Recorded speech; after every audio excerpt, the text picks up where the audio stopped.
Fuck that shit. What's happening? What's happening? What's happening? What's happening? It's the Who You Telling podcast, man. It's your host, E. I got my boy in the house with me today. T Springs, the one and only, man. We're going to make some noise for my man. I like all my girls, BBW. Hey. That's right. That's What you right. talking about? I love it. Most definitely, I do. We're going to have some fun tonight. Let's do it. Let's do it, bro. Happy T. to be here. I'm glad to have you, man. I appreciate y'all tuning in to the Who You Telling podcast, man. It's, one of the dopest shows. One of the dopest shows happening right now, yo. I'm blessed to have my boy T Springs with me. Yo, what you been up to, bro? Talk to us. I don't want to say grinding, but like for me, what I've been doing is I took a step back from myself. I started doing my vision boards. I start like really investing in what I say I'm gonna do. Do it. And it started making sense to me. So I started going viral. Yeah. I started getting videos that would go viral. I started putting out the content.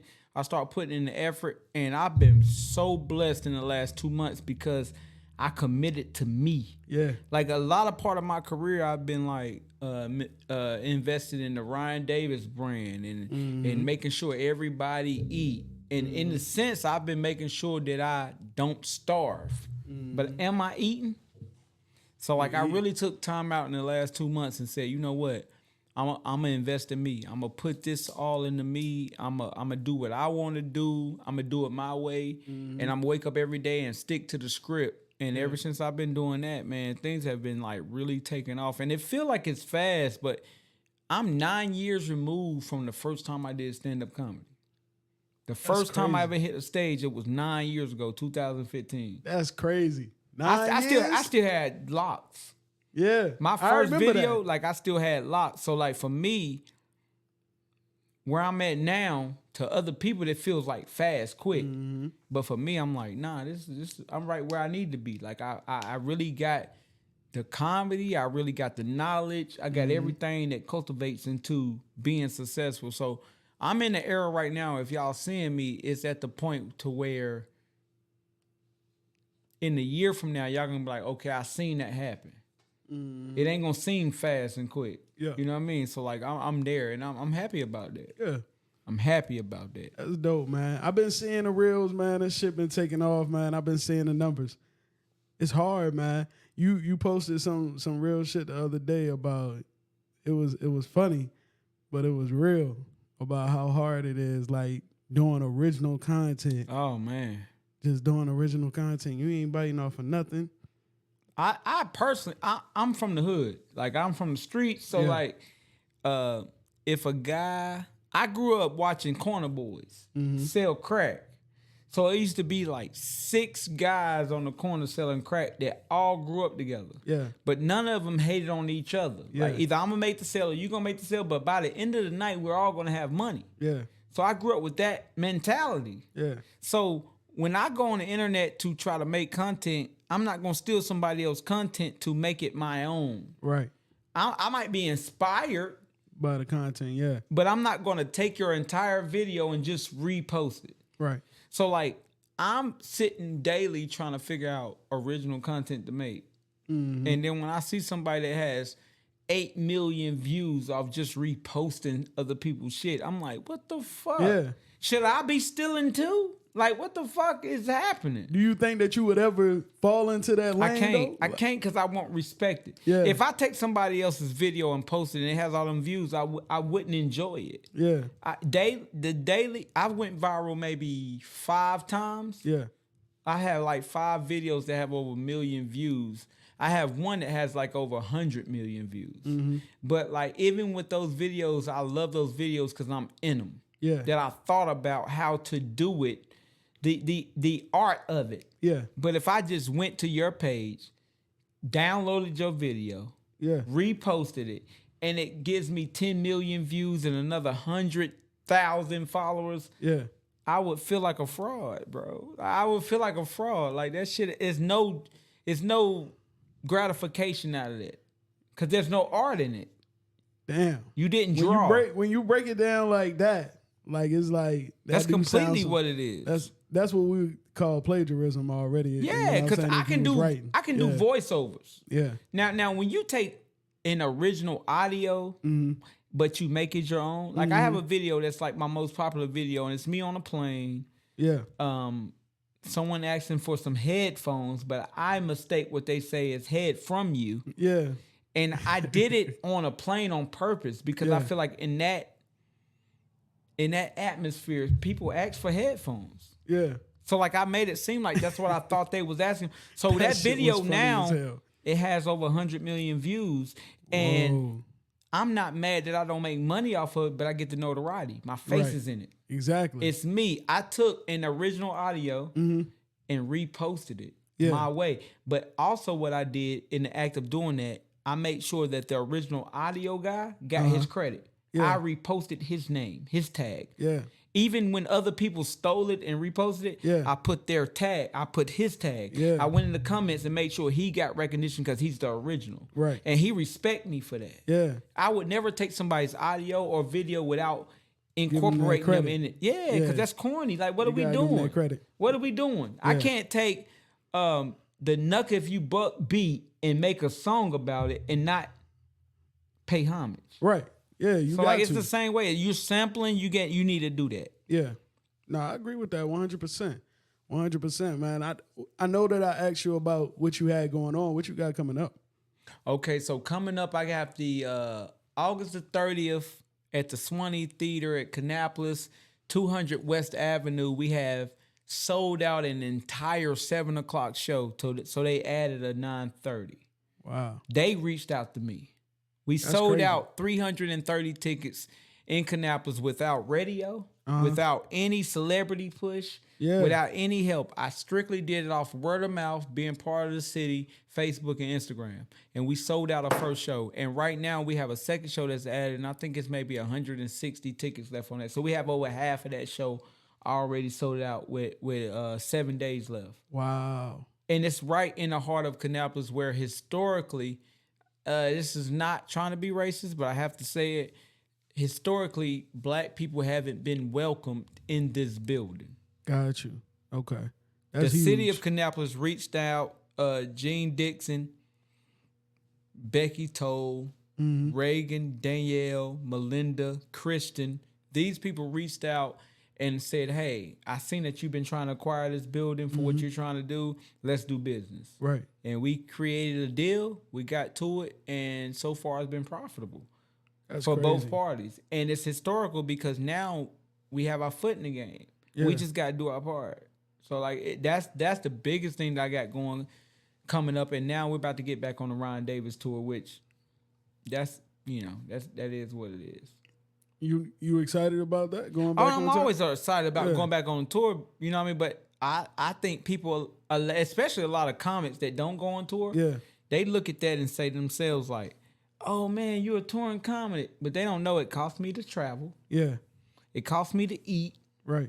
You know, by the time I get home, I'm making what you make by staying home. So you still in that area where y'all having a foot the bill for like where y'all stay and things of that nature? Like, how does that work? Okay, so I'm Ryan's road manager.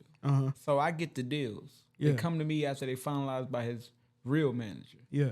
So we may have a 5K guarantee or a 10K guarantee versus whatever the box office does. So if the box office exceeds that, we get more. But the feature, which is where I'm at, get paid maybe $150 per show. So total, if we do 5 shows, I'm looking at $750. Okay. You know what I'm saying? Yeah. But Ryan makes sure he pays me more than that. Yeah. He pays me more than what the normal feature is because I'm not only a feature act, I'm handling all of the road shit. Right. But the club is responsible for taking care of our hotel. We're responsible for getting ourselves to there, and he may have like a travel buyout. Yeah. So he may have like $1,000 travel buyout. Yeah. But I got to pay to get myself there. I don't get reimbursed for my pay. But he's reimbursed me by paying me more than what a normal feature would make. So it all works out. Yeah. It always works out. But we're in a great place for that. You know what I mean? For the business part of things. We're in a great place. So tell me, what do the people watching have to do to win these tickets to this show? I understand that you want to do a Stay on the giveaway. live. Stay on the live. I'm looking right now. It's like 11 people on the live. I don't know how I can check that because I'm on your live. But if it's 11 people on the live, all y'all got to do is stay on the live. Comment a laughing emoji. Comment comment a laughing emoji on this live. And I'm going to take those names and we're going to give away. How many should we give? How many should he give, man? We need you active. We need you busy in these comments because I don't have an idea. How many should we give? How many should he give? Because we need something. We need some activity going on. They laughing. Yeah, them big ha-has. Oh, them ha-has. Yeah, them big ha-has. I didn't know they was here. Yeah. We need those. Yeah, it's some more big yeah. BG, ha-ha. I thought you was with Mimi. BG? Yeah. Listen, when BG, you know BG? Yeah. Listen, that's sure. my Shout out to BG. dog. Yes, sir. Angie, get Love the BG. fuck off. You don't have to pay for nothing. She said just 2. Yeah, but I already see. I don't know if y'all know the cookie lady, Angie Blakeney. Absolutely. You know what I mean? Absolutely. Garland. Angie Garland, that's her fucking maiden name. How'd you call but her out? Angie Blakeney married my homeboy Boo. She gonna be up there selling cookies. So Yes, sir. anybody that's out there, getting to it, y'all come in free of charge. Let me tell you something. And Them BG, cookies get busy. Mimi just hit me up. She bought a table, so I thought maybe you was with her. But forgive me not. If you not with her, your laughing emoji is respected. You see if you see BG, you see me. Yeah, BG, Mimi, Robin, Yeah. Ebony. I grew up with all them Yeah. high school coming out to the point where some of their male friends used to be like weird about them because they was hanging with us, and then some of my female friends used to be weird about them too. Like, why you cooking for them? Them my dogs, bro. Them my dogs for life.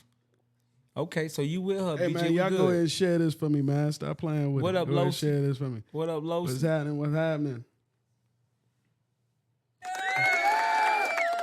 Okay. Angie's saying we need to only give away 2 tickets. So I'm going to give away 2 tickets tonight. 2 tickets. I think that's fair.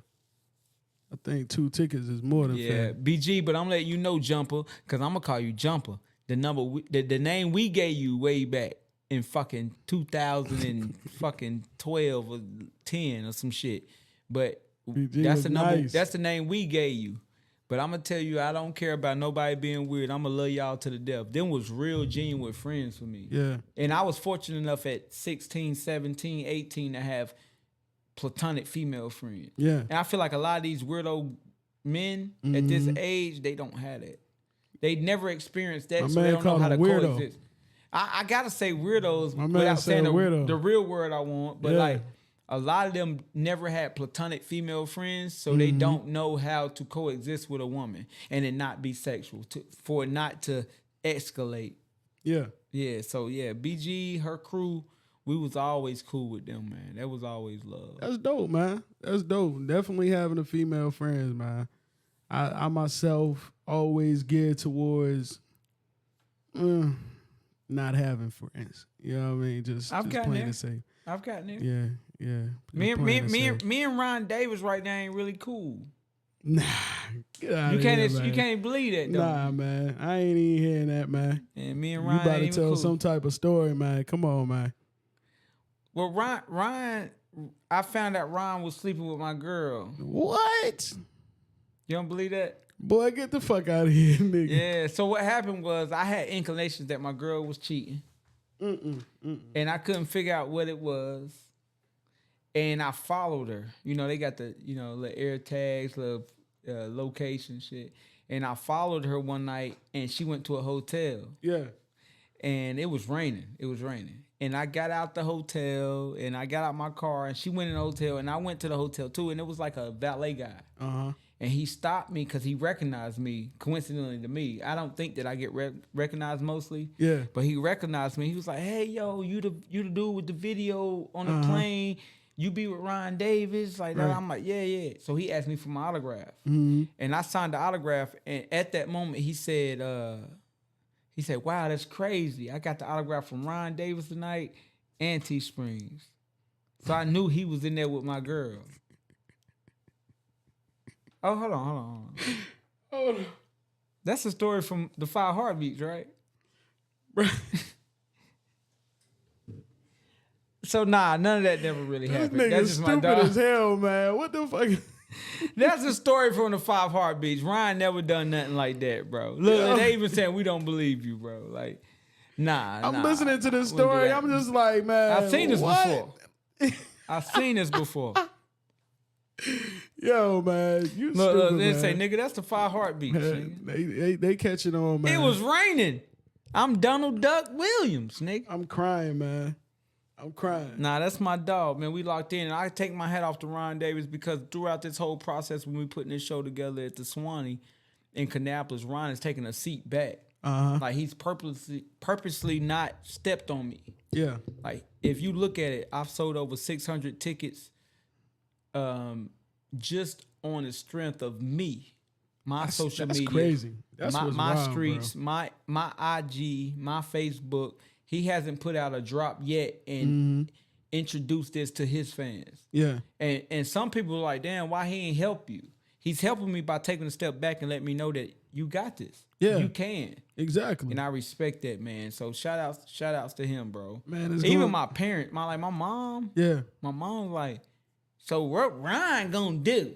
I'm like, he doing a lot by not doing nothing. Yeah. That's facts, though. He doing a lot by saying, bro, you got this. You can swim alone. Right. You got wings on your back. You can fly, my bro. Nah, that's a fact, Yeah, that's man. my guy.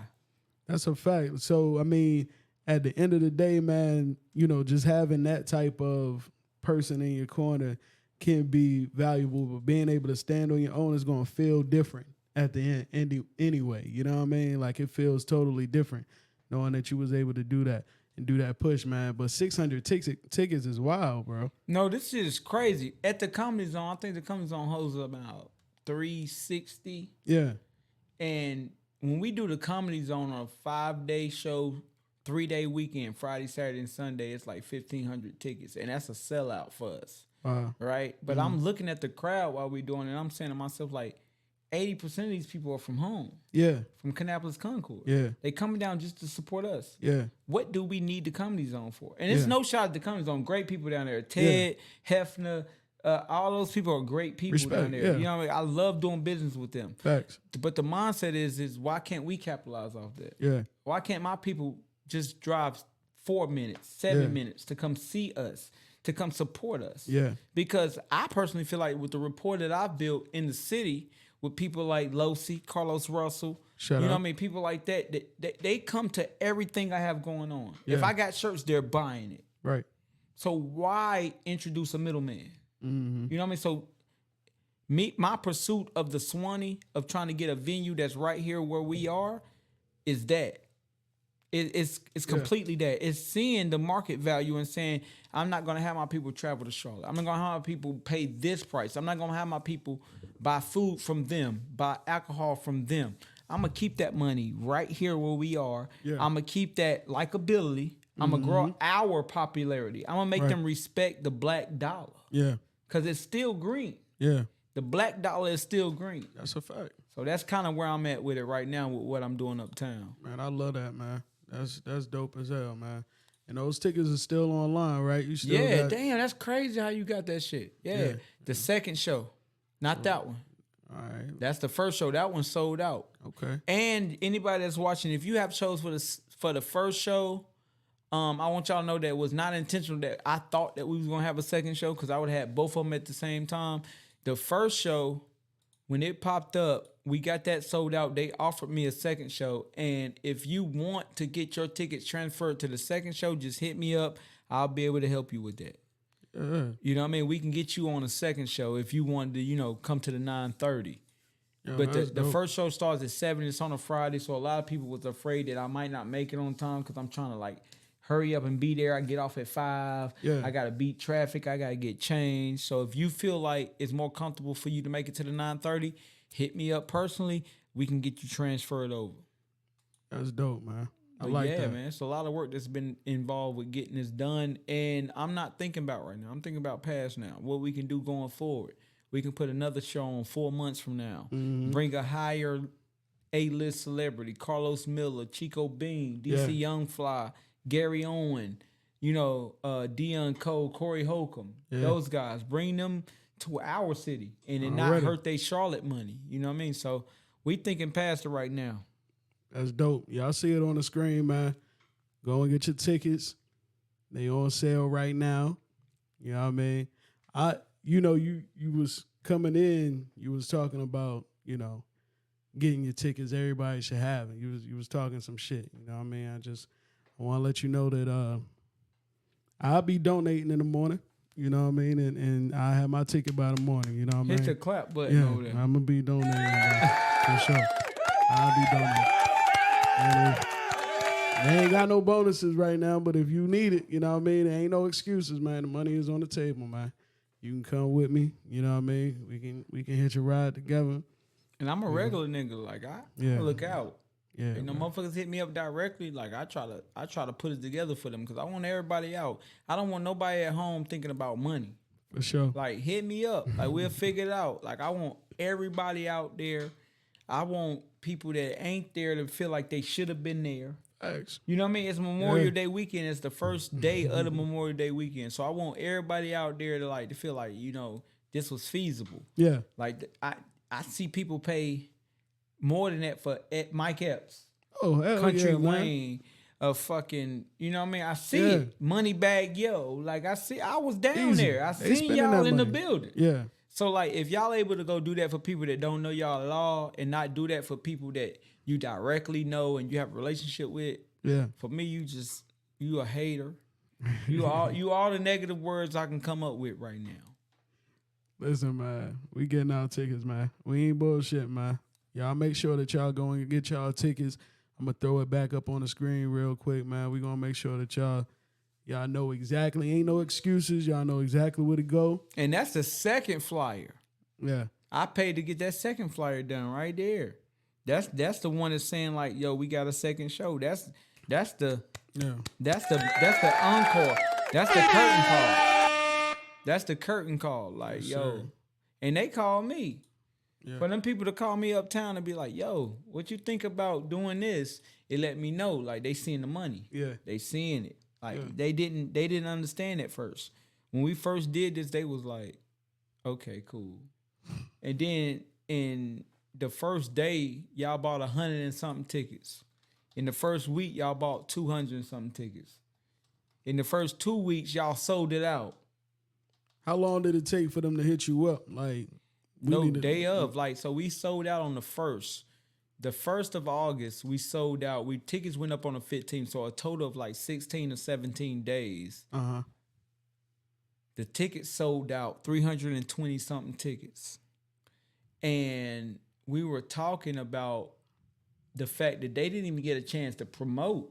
Mm-hmm. They hadn't even started their promo yet. Yeah.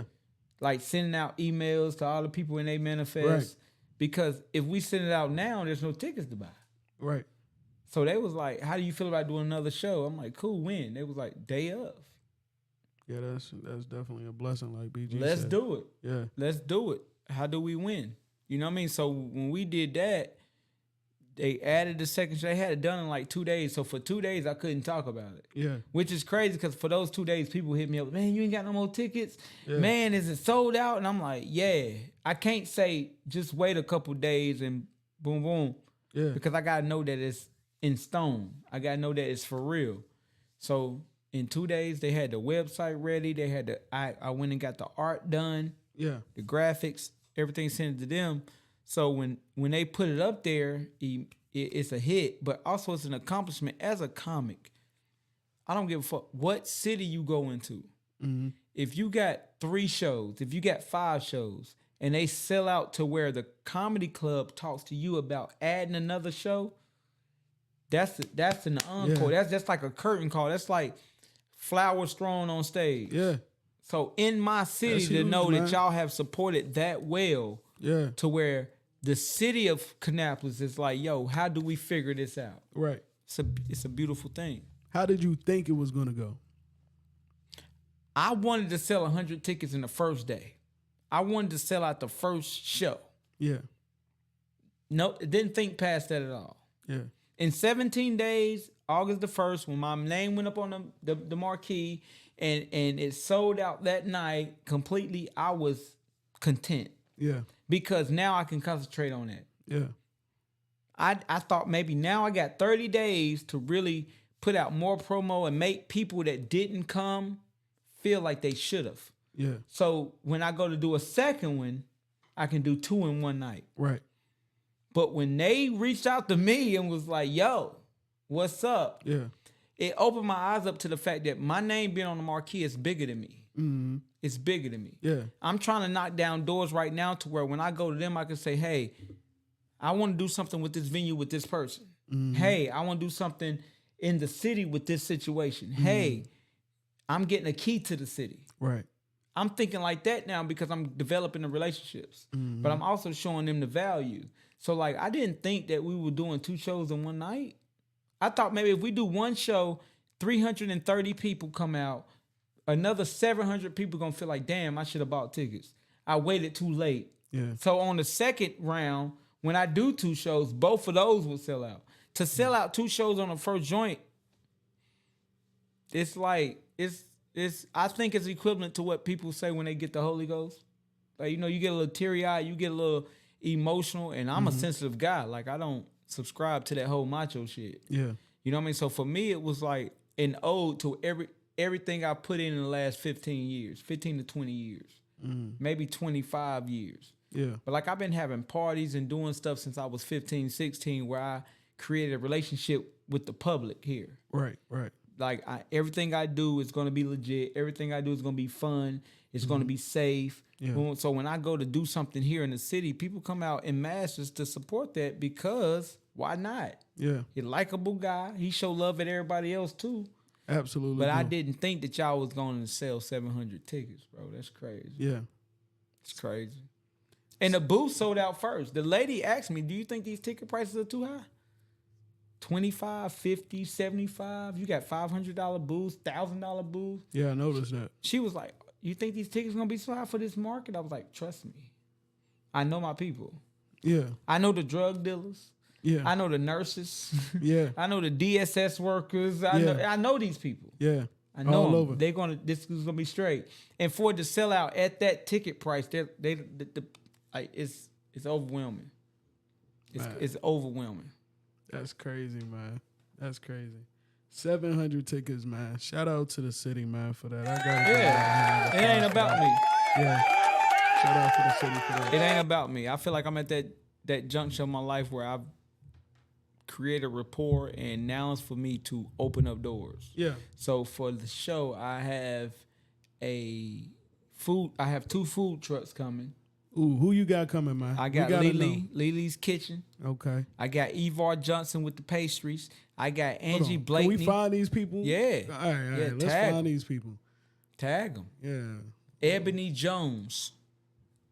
Let's tag some people. Angie was just on here. So we got Ebony Jones. Hold on. I can't see that.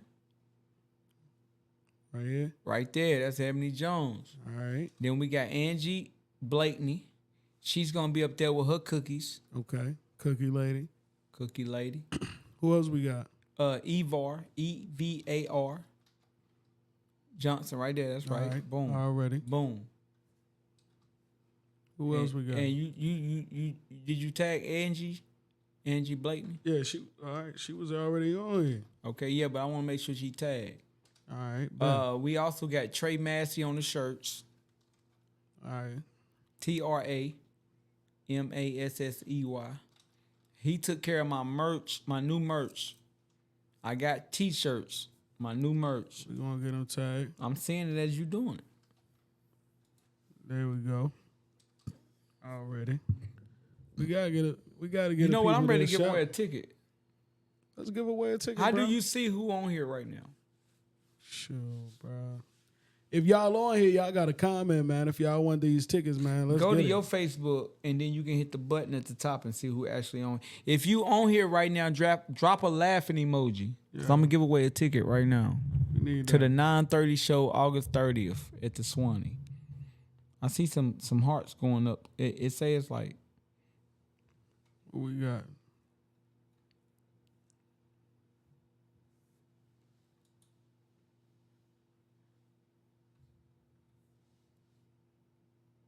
that's me. I just went live, so that's why it came up right there. I don't know. It's gonna be on your phone. You got it on your phone? Yeah, I got it on it. Hit the joint. I don't know. Check It's it gonna out. be on your phone. You got it on your phone? Yeah, I got it on it. Hit the joint. All right, he fixing this out. You know what I mean? Already. If y'all at home, y'all Okay, drinking drop the something, take a laughing shot. emoji. They go Walt, my dog. Walt D. Already. Jameson. Okay. He figured out how to do it. Yeah, comedy is hard though, man. Especially know now it that is. everybody think they a comedian with their phone in their hand. Like, as long as Yeah, you that's pay your the easy phone bill, shit. you can be a comedian. That's kind of where it done went to. That's because they be stealing people's shit, like you said. Nobody's original. Yeah, they steal other people's shit, and then they, you know. Nobody's go and do what they original. doing. Look like Walt trying to get 3 tickets. Yeah, he put 3 emojis. Yeah, he laughing out loud for sure. Walt, you ain't got no tickets, Walt?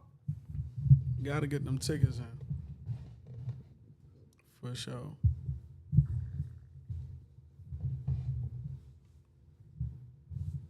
Let's get them in there.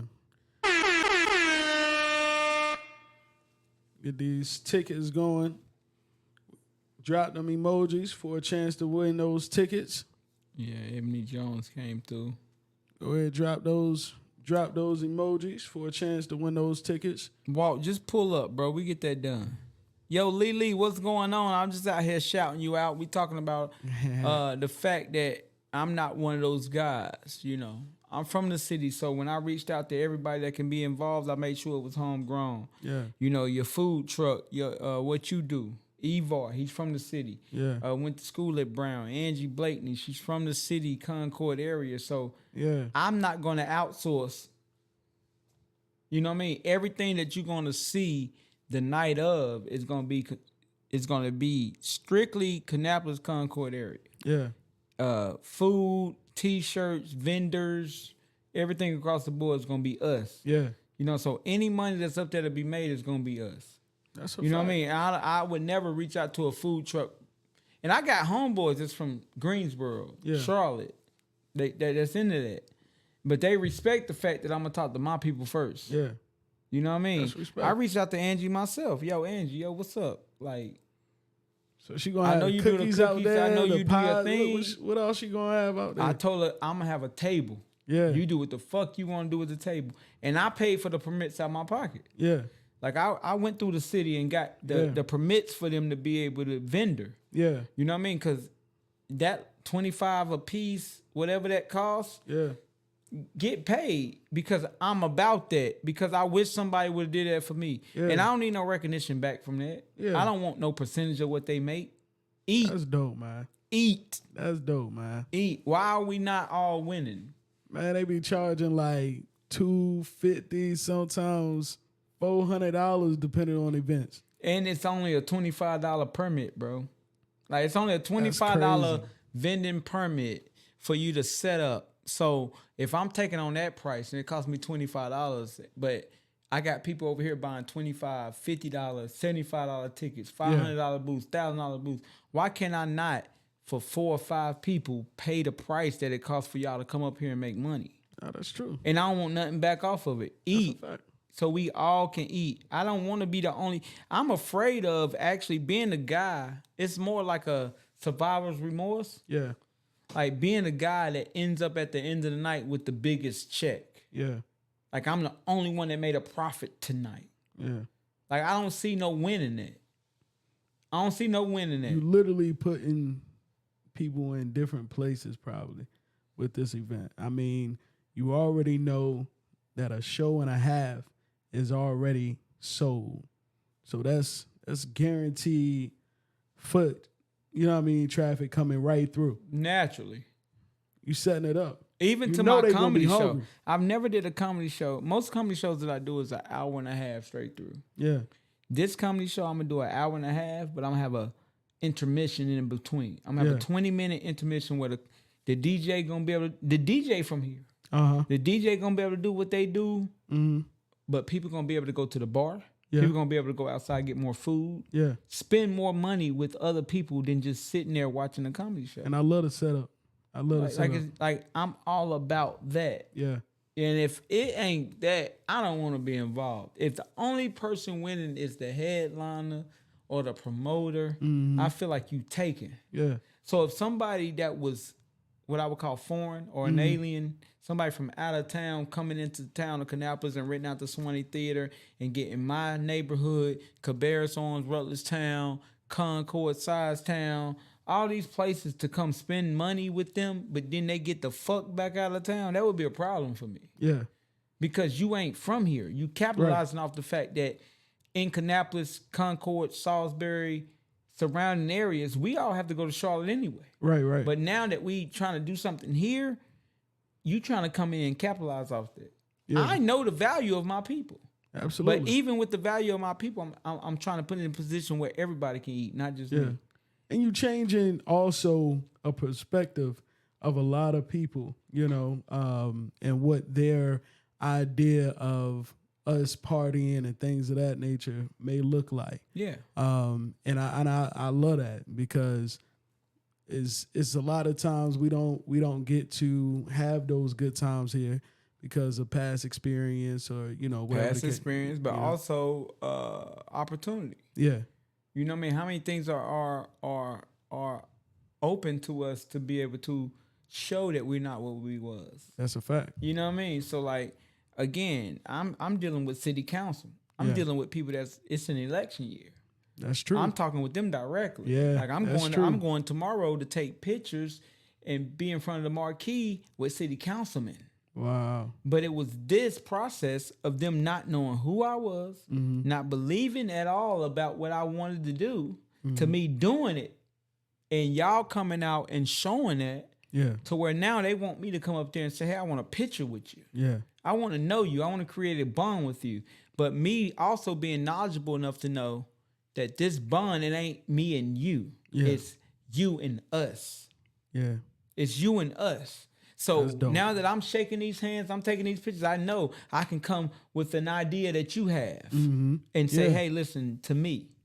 I can be the voice for your idea. Yeah. That's what I'm on. I'm not. That's a big move. It's way bigger than me, bro. Yeah, it's way bigger than me. That's a huge move. Man. I've never thought like me, and that might be to a fault. You know what I mean? But now that I get put in a position of authority or control, I'm constantly thinking about how this can help everybody else. So when I tell somebody no, when I tell somebody not yet, I'm saying that like just chill. I got you. This situation ain't that. I had people reaching out to me like, hey, I wanna open up with some music. I'm telling them like this ain't that. Yeah. I'm trying to hit a home run with this one. Yeah. Now, 2 or 3 down the road, I might be able to let you get 7 minutes. Right, right. So you can do your thing. Fuck that, man. I seen goddamn Mitri comment on your shit talking about let me get a damn spot. Your ass talking about maybe. Yeah. Right? I gotta give him that hope. Mean no. That mean no. See, I'm like, damn, nigga, why you gotta act like that? And it meant maybe, right? It was maybe. It meant maybe. I mean, that's just how he is, man. I said, God damn, that's just him. If he wouldn't have said it, I wouldn't have respected it. That's just how he is. I said that. But also, without me speaking on it in front of the world, me and Mitri have had times where I've done things for him that he know that I'm solid. Yeah. You know what I mean? I've done things with him and for him that let him know this because I'm all about giving back and making sure we elevate together. Facts. You know what I mean? But when there's a situation for people like Mitri in my city, I'm gonna make sure that's that.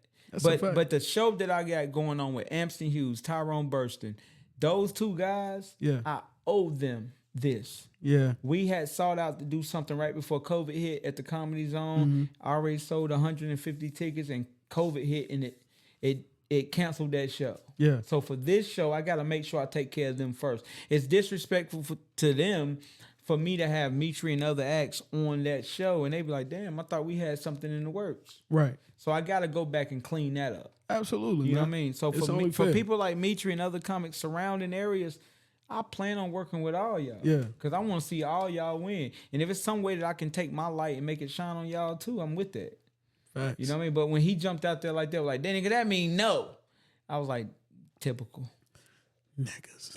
Yeah, he can't help it, man. He can't. He done tried his best to help it. We done talked about it without nobody around. He done tried his best to help it, but he just who he is. You can't help it. Let me ask you this, man. From this event, because it's a huge event, from this event, what are you hoping to see happen after this for you?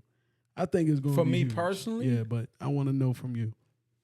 Well, I'm gonna go back out on tour, right? So I'm gonna go back on a tour with new content. Mm-hmm. So like the act that I'm gonna do the night of is never before seen, never done material. Fresh material. Fresh material. I've been working on for like the last 4 or 5 months. Okay. So I'm gonna go out and do that. I haven't even worked it out in open mics or anything. So it's gonna be my first time doing it. And to go out on tour with those materials to do that. Get my podcast back running, but also start scheduling a new show. So I'm talking right now with Carlos Miller, Erica Duchess, Paris Sachet, Gary Owen, and Chico Bean. Those are the 4 that I'm talking about bringing into Kannapolis. Okay. Because the beautiful part about Kannapolis is it's 15 to 20 minutes away from Charlotte and all the venues down there. Yeah. But our market don't fuck up the market for them in Charlotte. Yeah. So if Carlos Miller is going to the Comedy Zone Ovens Auditorium, he can still do Charlotte in December. Yeah. And then do Ovens Auditorium or Comedy Zone in March. Yeah, and it's not gonna it ain't gonna fuck up his bottom line. Because although we're close, people from Kannapolis and Concord go to Charlotte for shit. Yeah. But if they can come here and see you, they'll do that. For sure. Then the people that you get from Charlotte, it won't affect that because you're still gonna sell out. So that's like I'm dealing with that for the next 6 to 8 months with that part of touring and actually producing. That's dope, man. What up, Sid? So that's kind of like what I got on my plate next coming up. And I haven't been dating seriously for a while. I was just about to ask you, what is the love life amidst all of this that's happening? What is the love life like? It's tricky. It's tricky because a lot of women that deal with me think I got like crazy women in my life. They think like you got all the hoes. I'm like, nah, my phone dry as shit. Yeah. My phone dry as shit because I made it dry as shit. Like I don't have time for that. Like my life is parenthood, career. Yeah. And I don't think a woman should have to come third place to that. Yeah. And if you do and you can't intertwine yourself in that, then I can't do nothing with you. I've broken off or let go of relationships and building relationships because I feel like you right. I ain't got enough time for you. I can't be there for you like you want me to be. I can't fuck on you like you want me to do. Like all that. Yeah. So like I value what my career needs to be and what my parenthood needs to be because I've been slacking in both of them. So you practice celibacy at this time? Yeah. Well, what's celibacy? Because I still take care of me. Oh, okay. So that ain't celibacy. I was just, that ain't celibacy. I'm just trying to find out. Abstinence. Yeah. All right. Is it abstinence? Abstinence. But if some pussy fall on my lap, I ain't gonna push it off. You know what I mean? Like, so if you slip on a banana peel and you so happen to want to, if you get a wave of emotions that make you want to give yourself to me, I'll consider it. Right. But like the pursuit of actually having a woman in my life that's my girl. Yeah. Like I know I don't have the time for that. Yeah. I know I don't have time for that. And it takes time. And any woman that I have to be with have to be equally busy as fuck. Yeah. Can't. I wish I could. I'm sorry. Maybe when you come home, we can make time. Like I need that type of woman. But would you be okay with that? I would because I know that's the energy. That's the only energy I can give out. Right. I'm big on being reciprocal with each other. Mm-hmm. If I can't give you something, I don't want that back. Right. I only ask out of a woman that I demand of myself. Yeah. So if I know I'm flying out on Thursday, I ain't gonna be home to Monday morning. And then when I get home Monday morning, I gotta wash clothes, clean up, get my kids Monday and Tuesday to try to, and they at school, so it's after hours. Right. I fly back out again on Thursday. Yeah. I only got Wednesday for you. And that's between 6 and 10. Yeah. Shit. Can you be okay with that? But you got shit in your life too. Yeah. That you might not can see me to 8:30. Yeah.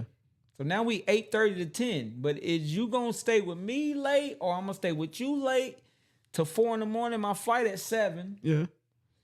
How many times is that okay till it's a problem?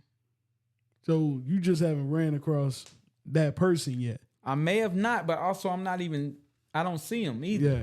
Like, I'm not out in the world. I'm not active on social media to where I can see that person. I went on a date not too long ago. It was fun. We had a great time. I would love to do it again, but it's scary because I've been the cause of a broken heart before. Yeah. And I don't want anybody to be somewhere hurt because I can't give them. You know what I mean? So, like, I'm knowledgeable with that. But how would you go about ever finding out if that person is able to handle that?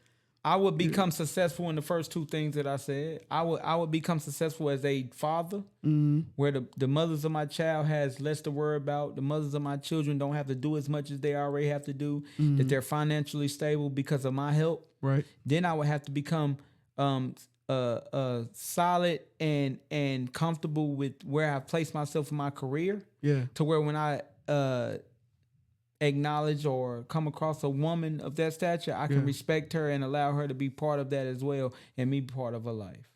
That's because dope. At 39 to 40 years old, I'm probably dealing with a woman that already have grown kids. Right. Possibly already a grandmother, just 2 or 3 year old grandchild. Right. That we're at the point of our lives where we can just indulge in each other. We don't have to worry about the minute things. Right. You know what I mean? So, like, I think like that. Look who popped in, man. Y'all should add Mitri to the lineup on your show. Which show, Mitri, should we do that? Since you so fucking smart. Since you fucking executive producer. Which show should we add Mitri to the lineup on our show? Since he know every damn thing. Let's ask him. You know he gonna say something. I would love that nigga gonna say something. Yo, you had him on. Yeah, you had him on. He was on here talking crazy. This nigga. I gotta leave this nigga on red until I'm ready to read that message and respond to it. But shout out to everybody that already got their tickets, man. Y'all really blew me away when I looked on there and seen that y'all bought all those tickets. I got the list. They sent me the list of everybody on the first show. I know everybody that bought tickets. They can't y'all can't even get away with lying. At all. Yo, not at all. I seen people on that list that I would have gave tickets to. Like friends, like real friends. Shout out to the squad. I seen real friends on that list. I seen people that I've been knowing over 30 years that went in their pocket for me. Yeah. You know what I mean? They didn't hit me up about a discount or had no help. They not only wanted to show me that they support, but they wanted to show the city the support that I have. Facts. And that's the beauty. That's the beauty. They didn't come with their hands out wanting something. The only 4 tickets that I directly gave away was my mother, my auntie, who has also been like a mother to me, my sister and her husband. And that nigga wouldn't got a ticket if he wasn't married in. Yeah. You know what I mean? Yeah. If he wasn't married in, that nigga wouldn't have got a ticket. But I took care of them and put them in a situation, but everybody else didn't even let me. Yeah. And now I'm getting people that might want to be moved show to show or upgrade. Yeah. I'm not getting nobody that's like, yo, I don't want to come no more. Yeah. How much the ticket? You know what I mean? So you are honoring the switching. Oh, yeah. Okay. Because at the time when y'all bought the first show tickets, they didn't know a second show was coming. I didn't either. Option. Yeah. But like I understand it's a Friday. Show starts at 7. Yeah. Some people getting off at 4 or 5 o'clock. Have to beat traffic, get home, get dressed, get there by 7. Facts. So if I can help you and your party where y'all can come enjoy the full show, I'll do that. I'll transition those tickets over, open up the tickets on the first show, and make sure that those seats are filled. You know what I mean? So like I just want people to come out and leave out better than what they came. For sure. If you come out to a night that got anything to do with me that I can accommodate or help, I'm doing it. Please. Easily. It don't even cross my mind to do that. Like, why wouldn't I? It's the same seat. It's the same price. We just gonna move that name over here. Be here at 9:30. Your name at the front. And people that want to go from the second show to the first show, for whatever reasons, you gotta wait till people move over from the other one because that one was sold out. And I helped that too. I done did that this week. This week I done helped like maybe 17 to 20 people transition their tickets over. Yeah. And it don't cost me nothing. Why wouldn't I? That's dope, man. It's good to, see you build this lane. I feel like we should have it more often. Do you plan to do shows more often, bring more shows back this way in the future, especially after tour? Yeah, but for me, I'm glad you asked that. That's a beautiful question. So I can elaborate on the fact that I'm not just a comedian. I'm a producer. Yeah. So for like Valentine's Day, I already looked ahead and I know that that's a weekend. Valentine's Day falls on the weekend. Yeah. I'm thinking about doing Anthony Hamilton, either John B., Drew Hill. I've talked to these execs and bringing them here to do a Valentine's Day show.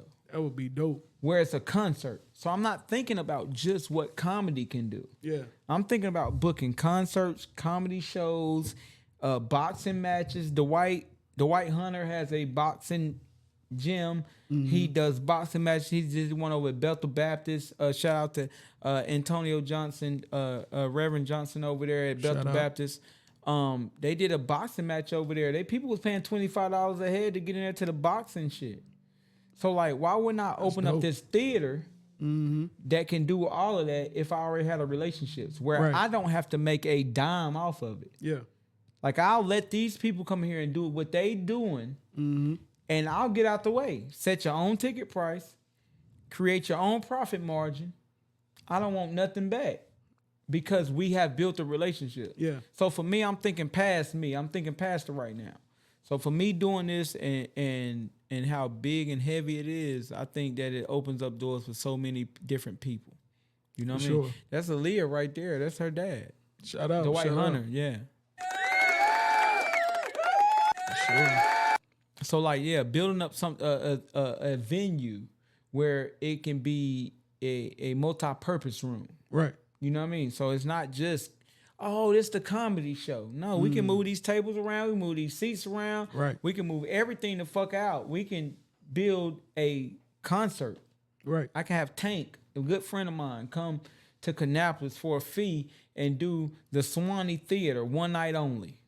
Yeah, that would be dope, and we can get 400 to 500 people in there and have a great time and everybody enjoy themselves. Yeah. But that's what I see for downtown Kannapolis. Do you see that your kids are proud of you and excited for you? Man. Talk about that, man. You killing me with this. So, wow. Prior to being a full-time comic, I was a full-time Sam's Club worker and a full-time FedEx freight worker. And prior to that, I worked at FedEx Freight doing customer service with you. Yeah. None of those jobs, my kids ever looked at me and was like proud of me of the job. They was proud because I was able to provide for them. Yeah.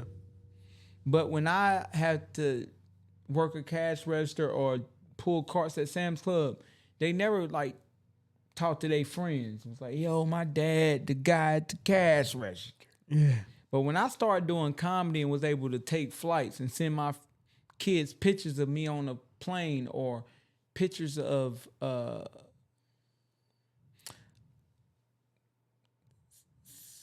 countryside, or pictures of the Pacific Ocean, and they able to see that my talent took me there. That's when they got proud of me. I was invited to the school. You know what I mean? And the teacher already knew who I was. And then my daughter was proud that her friends wanted my autograph. Yeah. I've never signed an autograph before, but for them, Mackenzie's dad is somebody. Yeah. You know, and the firefighter I respect, the judge I respect, the cop I respect. Yeah. But I'm just a guy giving joy. Yeah. And even with my son, the youngest out of them, who has had me his entire life, he's seen me as a comic. Far back as he can remember. He's proud of me. He has built a legacy of his own already. He's well known and popular. And when I go places, people know him before they know me. Yeah. And it's because I instilled in him that you can be exactly who you want to be and still be somebody. But prior to that, when I was working for a corporation, or an employee, they didn't feel that. Right. You know, so like my daughter, she's been with me the entire ride. She knew me before comedy and since my rise. So for her, when we go out places and I'm recognized, she know that I'm recognized not because of comedy. I've been popular. Right. And she hates it. She's like, can we just eat crab legs, nigga? Like, You damn. run it to everybody. Yeah, like somebody is like, yo, I know you, like you the dude from the video. And my daughter's like, like, I just want to eat crab legs. But my baby boy is like, yeah, that's what we doing. Yeah. So they're like polar opposites. And then we got Kingston in the middle, who is my son, my adopted son.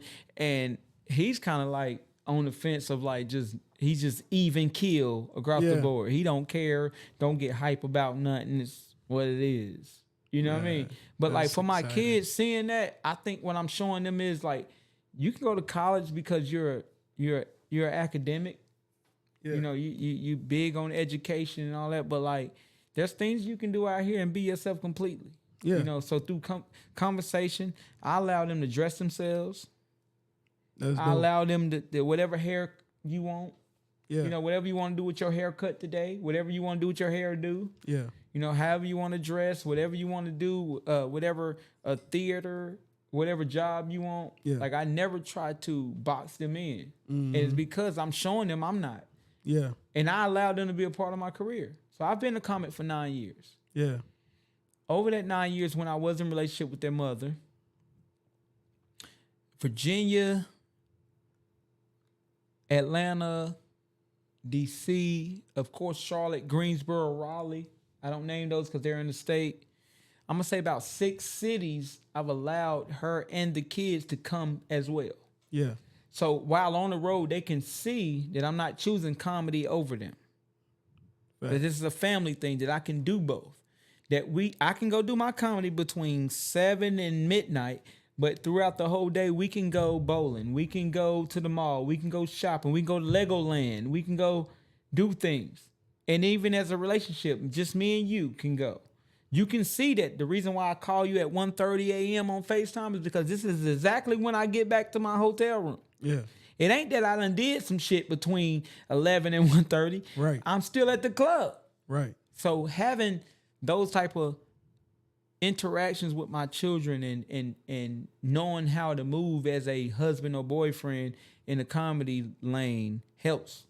Yeah. You know what I mean? It helps me put in a situation where I know I can do that going forward. That's and my dope. Kids don't envy my career. Yeah. They look at it like I'm a part of that too.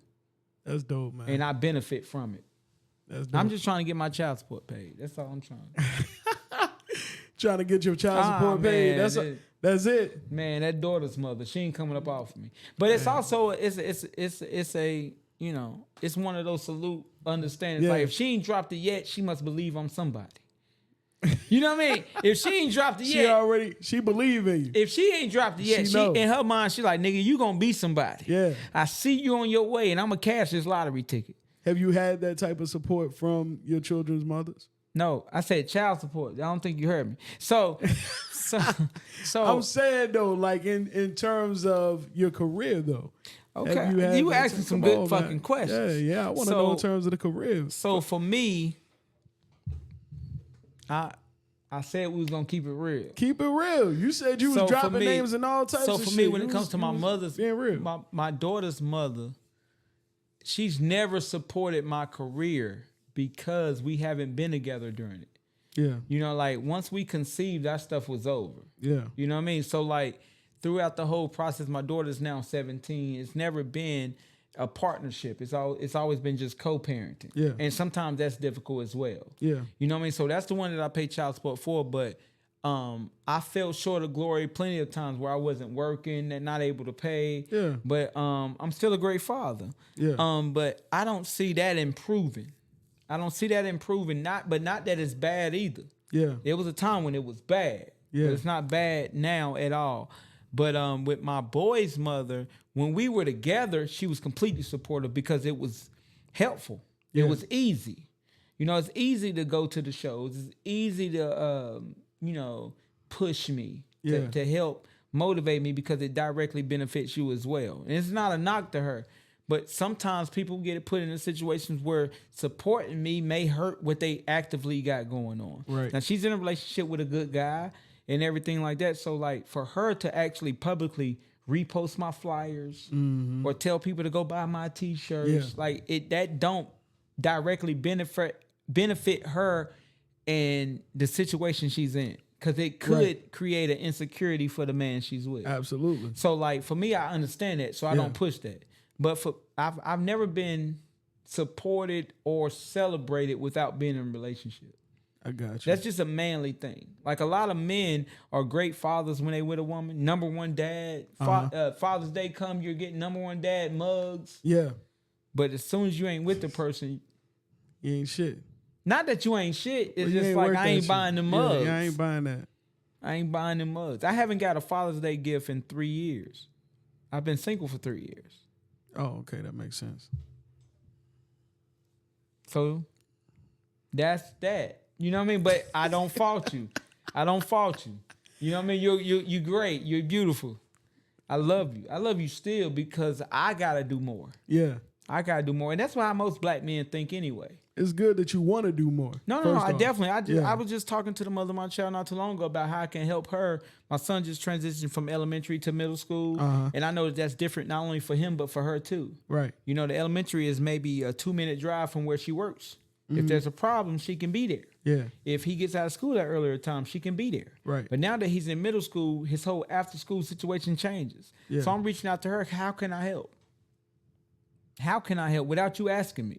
Right. Without you asking me, how can I help? And if I can't, what more can I do to assist? And I think a lot of men get lost in the fact that if they phone don't ring, they're not of use. No, reach out first. You got to. These women are taking care of our children. I would not be where I'm at as a comic without these two women. So I'm not throwing shade on these two women at all. Facts. These two women have mothered, nurtured, taking care of my children in times over the night, 4 a.m., 3 a.m., 5 a.m., sometimes when they can't go to school because they sick. Right. They got to change their daily while I'm in fucking San Diego telling jokes for a living. Not working a 9 to 5 with a for sure paycheck. Right. I might be off 3 months and can't give them money to help. Yeah. They taking care of that. So I never once will sit here and downgrade those women or throw salt on their name or be on bullshit. Them women take care of what they need to take. They great mothers. Now we might not be great for each other. Yeah. But they great mothers. And I never take that away from them. That's a good deal, man. So another question, man. You see I'm asking some good ones. You asking some good ones. Hopefully this one hit. All right, so tell me, what was the last job, and I'm talking about W-2, regular paycheck, whatever. What was the last job you had? And do you remember your last day? Yes. Tell me about that. Okay, so my last job, again, I was working both of these jobs at the same time. 2015, working at FedEx Freight down off Little Rock Road behind the 7-Eleven. There's a FedEx Freight right by the airport. Yeah. I was working there as a part-time worker with full benefits because I was nice at what I do with the forklift to where they gave me full benefits, but I wasn't a full-time worker. Yeah. And at the same time, I was working full-time at Sam's Club. Yeah. And I love my Sam's Club family. Yeah. It's a lot of people still working there. I love the Kannapolis Concord Sam's Club family on Spider Way. Yeah. So FedEx, I think I let go first. And that was paying about $22 an hour at the time. And this is 2015. So this is a lot of good money. Yeah. But I could only work 30 to 35 hours a week because I was considered part-time. You know what I'm saying? So I would get that in maybe 3 or 4 days. Right. And I couldn't work the rest of the week. So Sam's Club was my extra money. Now, at this time, I'm also staying with my mom, helping her with the bills, damn near paying them, but I'm not in a situation where I got a lot of overhead. Yeah. FedEx Freight and Sam's Club. I let go of the FedEx Freight first because that was more of a third shift job. Sam's Club I was working, and I remember like being late, having attendance. I've only lost a job to attendance. Yeah. And they like had to let me go. And I'll never forget being in the office when they had to do it. And they were like upset. Yeah. Like, dog, you the most reliable dude. Like, you work any shift. The people love you. Like, Yeah. but we got to do this. And they begged me like, yo, in 3 months, reply. Yeah. Like, reapply. We want you back.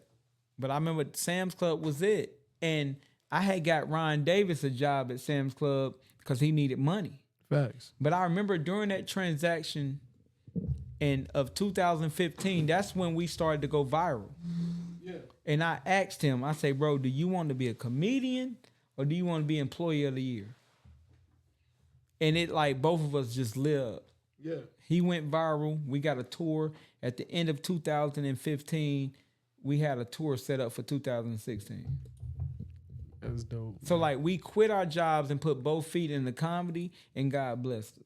And I feel like God wasn't blessing us because we both was like backing and forthing and like, Yeah. maybe we could, maybe we couldn't. 1 foot in, 1 foot out. And Ron had been 2 years in. I had been 9 months in as far as doing stand-up. But I Yeah. had already been managing him for 2 years. So I'm going to say managing because that's the only word for it. But Yeah. monetizing his situation, giving Right. him feedback, taking what his talent and turning it into money. But in 2015, we both chose to walk away from our jobs to the top of 2016. And by the end of 2016, we had a full yearly tour. Yeah. Funnier in Person tour. We went out on with 4 people and a DJ. And it was all because we chose to quit those jobs and take that leap of faith. We talked about this. Like, Yeah. leap of, it's real. Yeah. It's real. Like, everything that comes to me now is glory be to God. Yeah. Like, I prayed for it. I don't complain about my career at all. When I have a month or 2 when I'm not working, I Yeah. don't complain because I prayed for it. Right. It's real, man. So it's only what you asked for.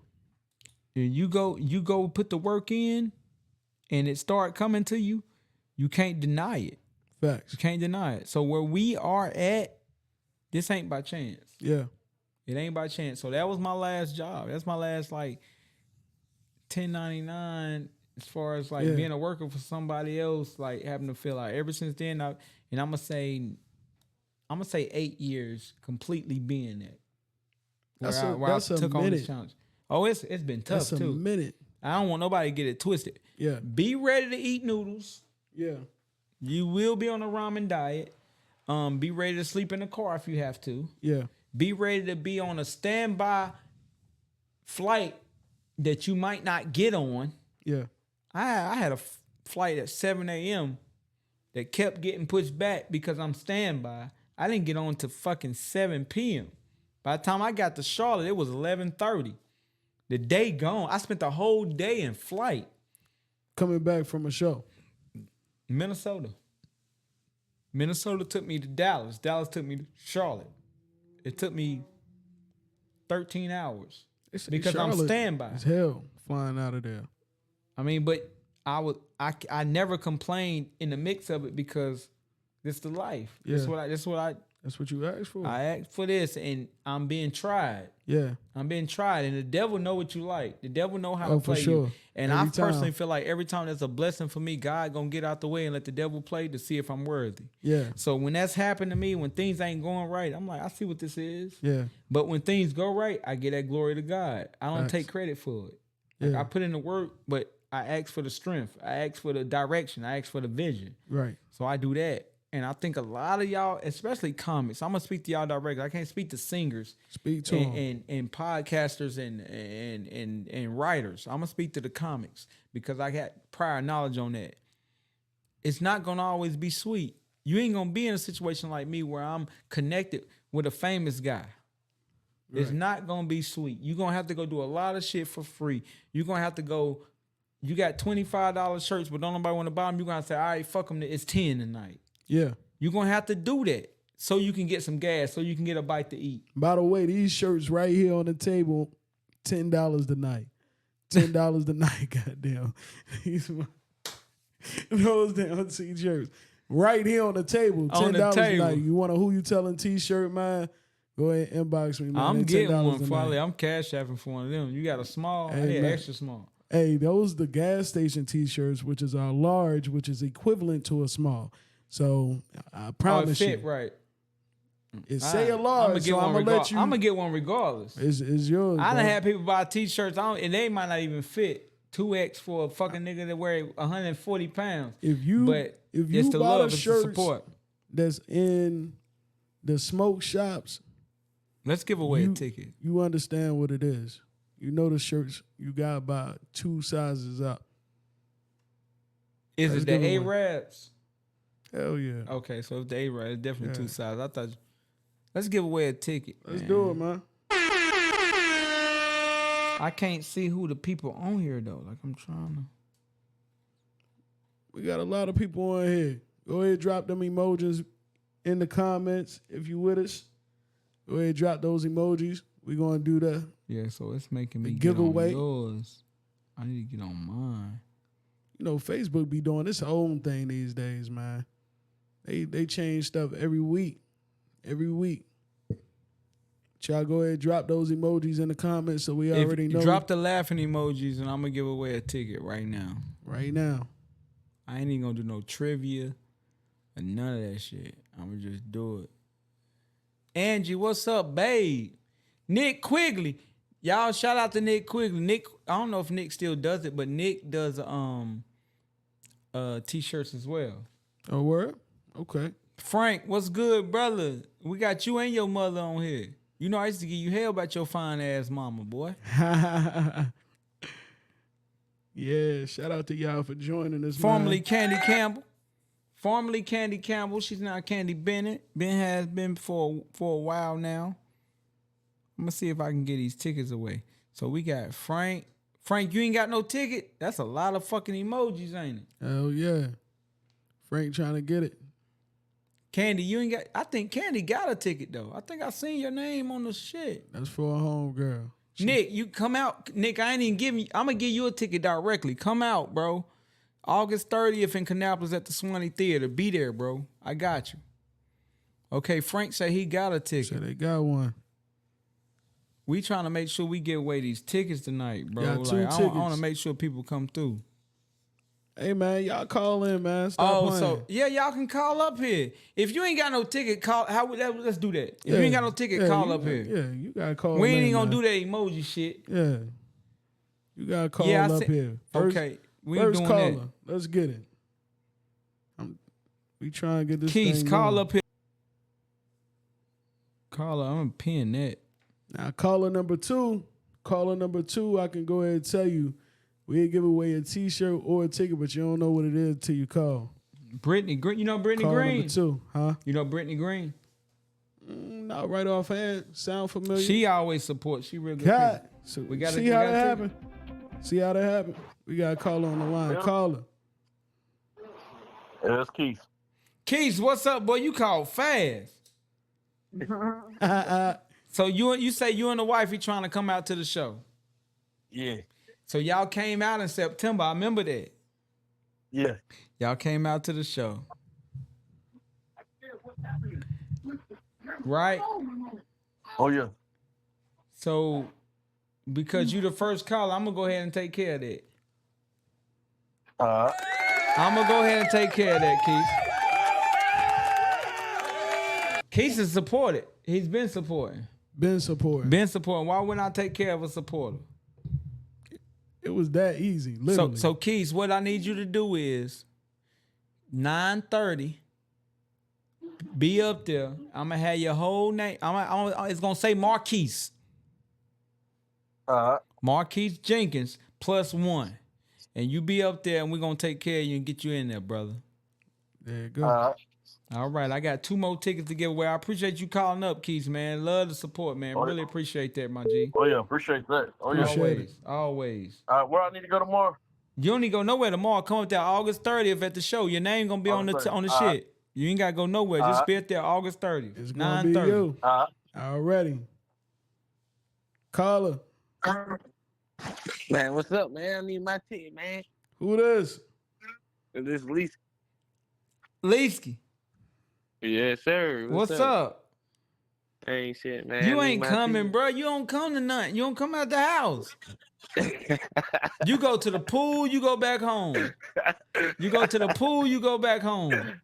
Hey man, shut up, man. I'm gonna come, man. Is you gonna come to the show, Lisa? Cause I don't Man, want to I'ma give you no come, ticket, man. bro, and you take away a ticket from Man, somebody. man, that's my word. I'm gonna come, man. All right. That's his word, bro. That is. At least he Hey, called man, up. At least he say he coming. We gonna hey, see man, about that's it. my word, bro. I'm gonna pop up, man. All right, August 30th, 9:30. You make sure you there. For sure. But I For don't know sure. your real name. I can't put no motherfucking Leesky Lee on the motherfucking shit. Hey, I'm gonna Inbox send him. it to you. All right. Say less. Word, All right. appreciate you Appreciate calling. you, G. You already. All right. That's good. We done gave away 3 tickets. I got 2 tickets. more tickets I'm gonna give away. You done said 2 more, like 2 Yeah, more 5. times. But all right. Yeah, 2 more My man's times. is feeling generous, man. Y'all gotta hit the line, man. The I number is mean, in much the love they chat. done showed me. Already.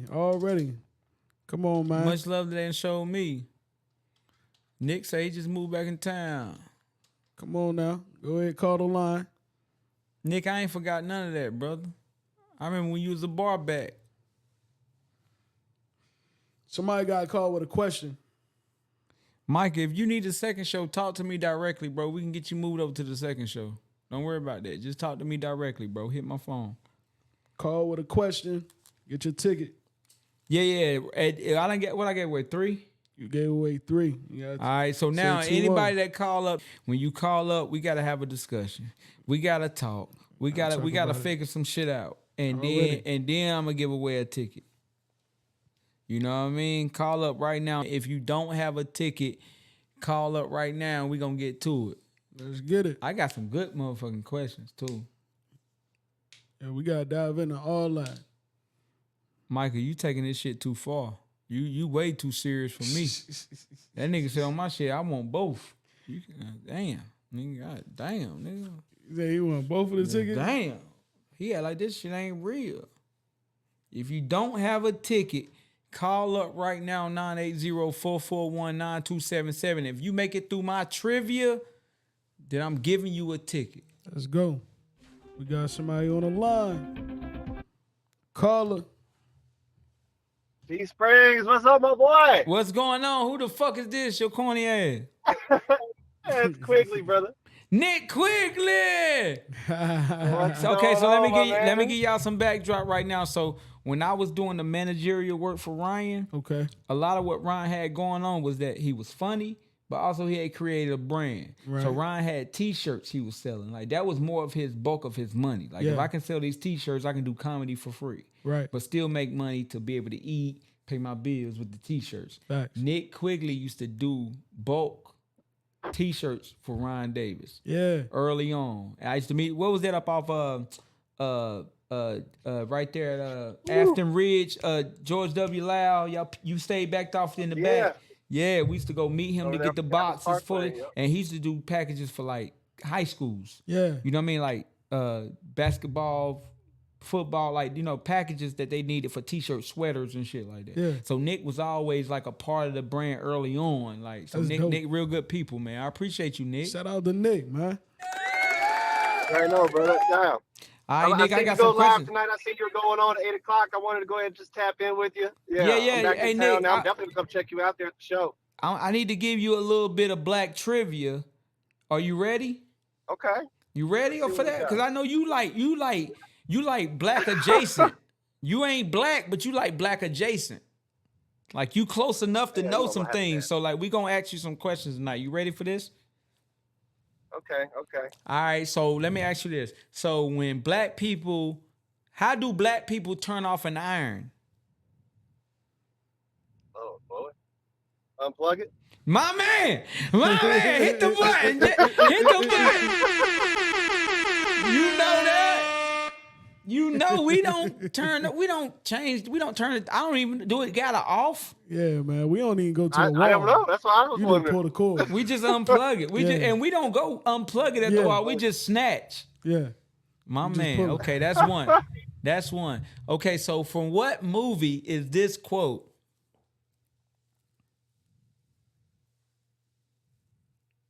Give him a good one. Oh, 20, lose you? Oh no. Okay. 20, 40, 60, 80, 100, 120, 140. Smokey, that's $100 motherfucking dollars.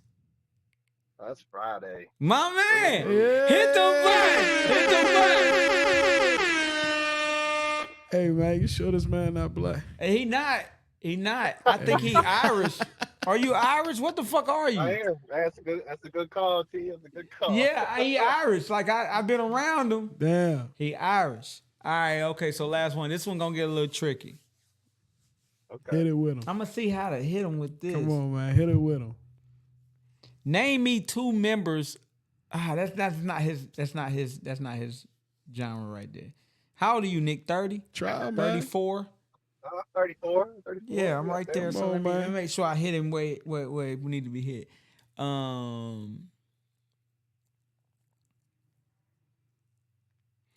What sitcom? What's the name of the sitcom where this guy played his mother, his neighbor, and the neighborhood pimp? Damn, pimp. His mother, he played multiple characters. His mother, his neighbor, and the neighborhood pimp named Jerome. Ooh. Oh, the neighborhood. Take your time. This guy had a sitcom, a very popular sitcom, and he played multiple characters other than himself. He played his mother. He played his neighbor that stayed across the hall. He played a neighborhood pimp as well. Those are the three famous characters that he played on this sitcom. Bruh.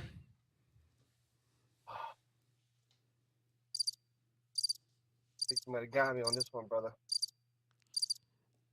Give me a time frame. Okay, this is a 90s thing. 90. It's a 90s thing. Very popular. Mostly the most popular 90s sitcom in the black community, I would say. Would you say? It's 1 and 2. It's 1 and 2 with. Absolutely. I would probably. It's 1 and 2 with like the It's 1 Fresh or 2. Prince. Yeah, yeah.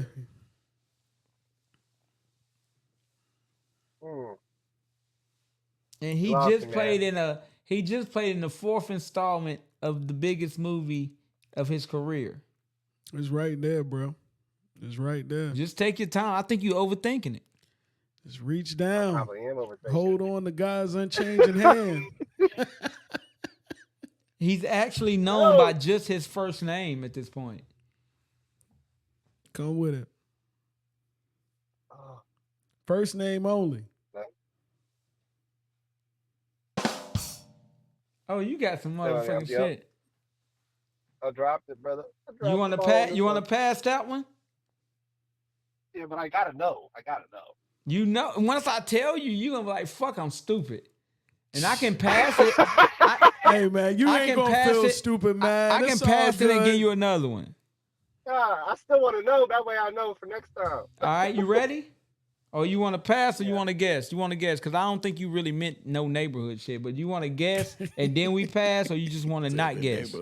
Well, I was going with a little bit. That's a newer sitcom. You never No, really yeah, that's know. newer. Yeah, That's it's from the yeah, I know what that 90s. is. That's fucking Cedric Entertainment. I feel like he know it though. I think don't- I know he know I mean, it. it can't. Yeah. But I mean, if it's Martin, then That's it, Hey, nigga. That's man. it. Come on, man. I just never. Damn, Yeah, I was mean, just felt like it about was to too fucking specific. take the card for being black. All right. This is the last one. I'm gonna give you this. I gotta give you this one because how long it took you to get Martin. And people in my comments is like, how the It didn't fuck take he don't me a know while. Martin? You know what I mean? How the I fuck he don't know slipping Martin? up. You could have just Listen up. threw I knew Martin to out unplug there that. and was like, fuck it, I'm gonna down that hill. Yeah. Okay, so this Hey, is I the knew to last one. unplug the. I knew to unplug the iron though. You know what I'm Yeah, saying? yo, that earned you the grace. Cause you know that you was taught that'll burn down the damn house. I'm telling you that Yeah, you learned your ain't play grace with on that one.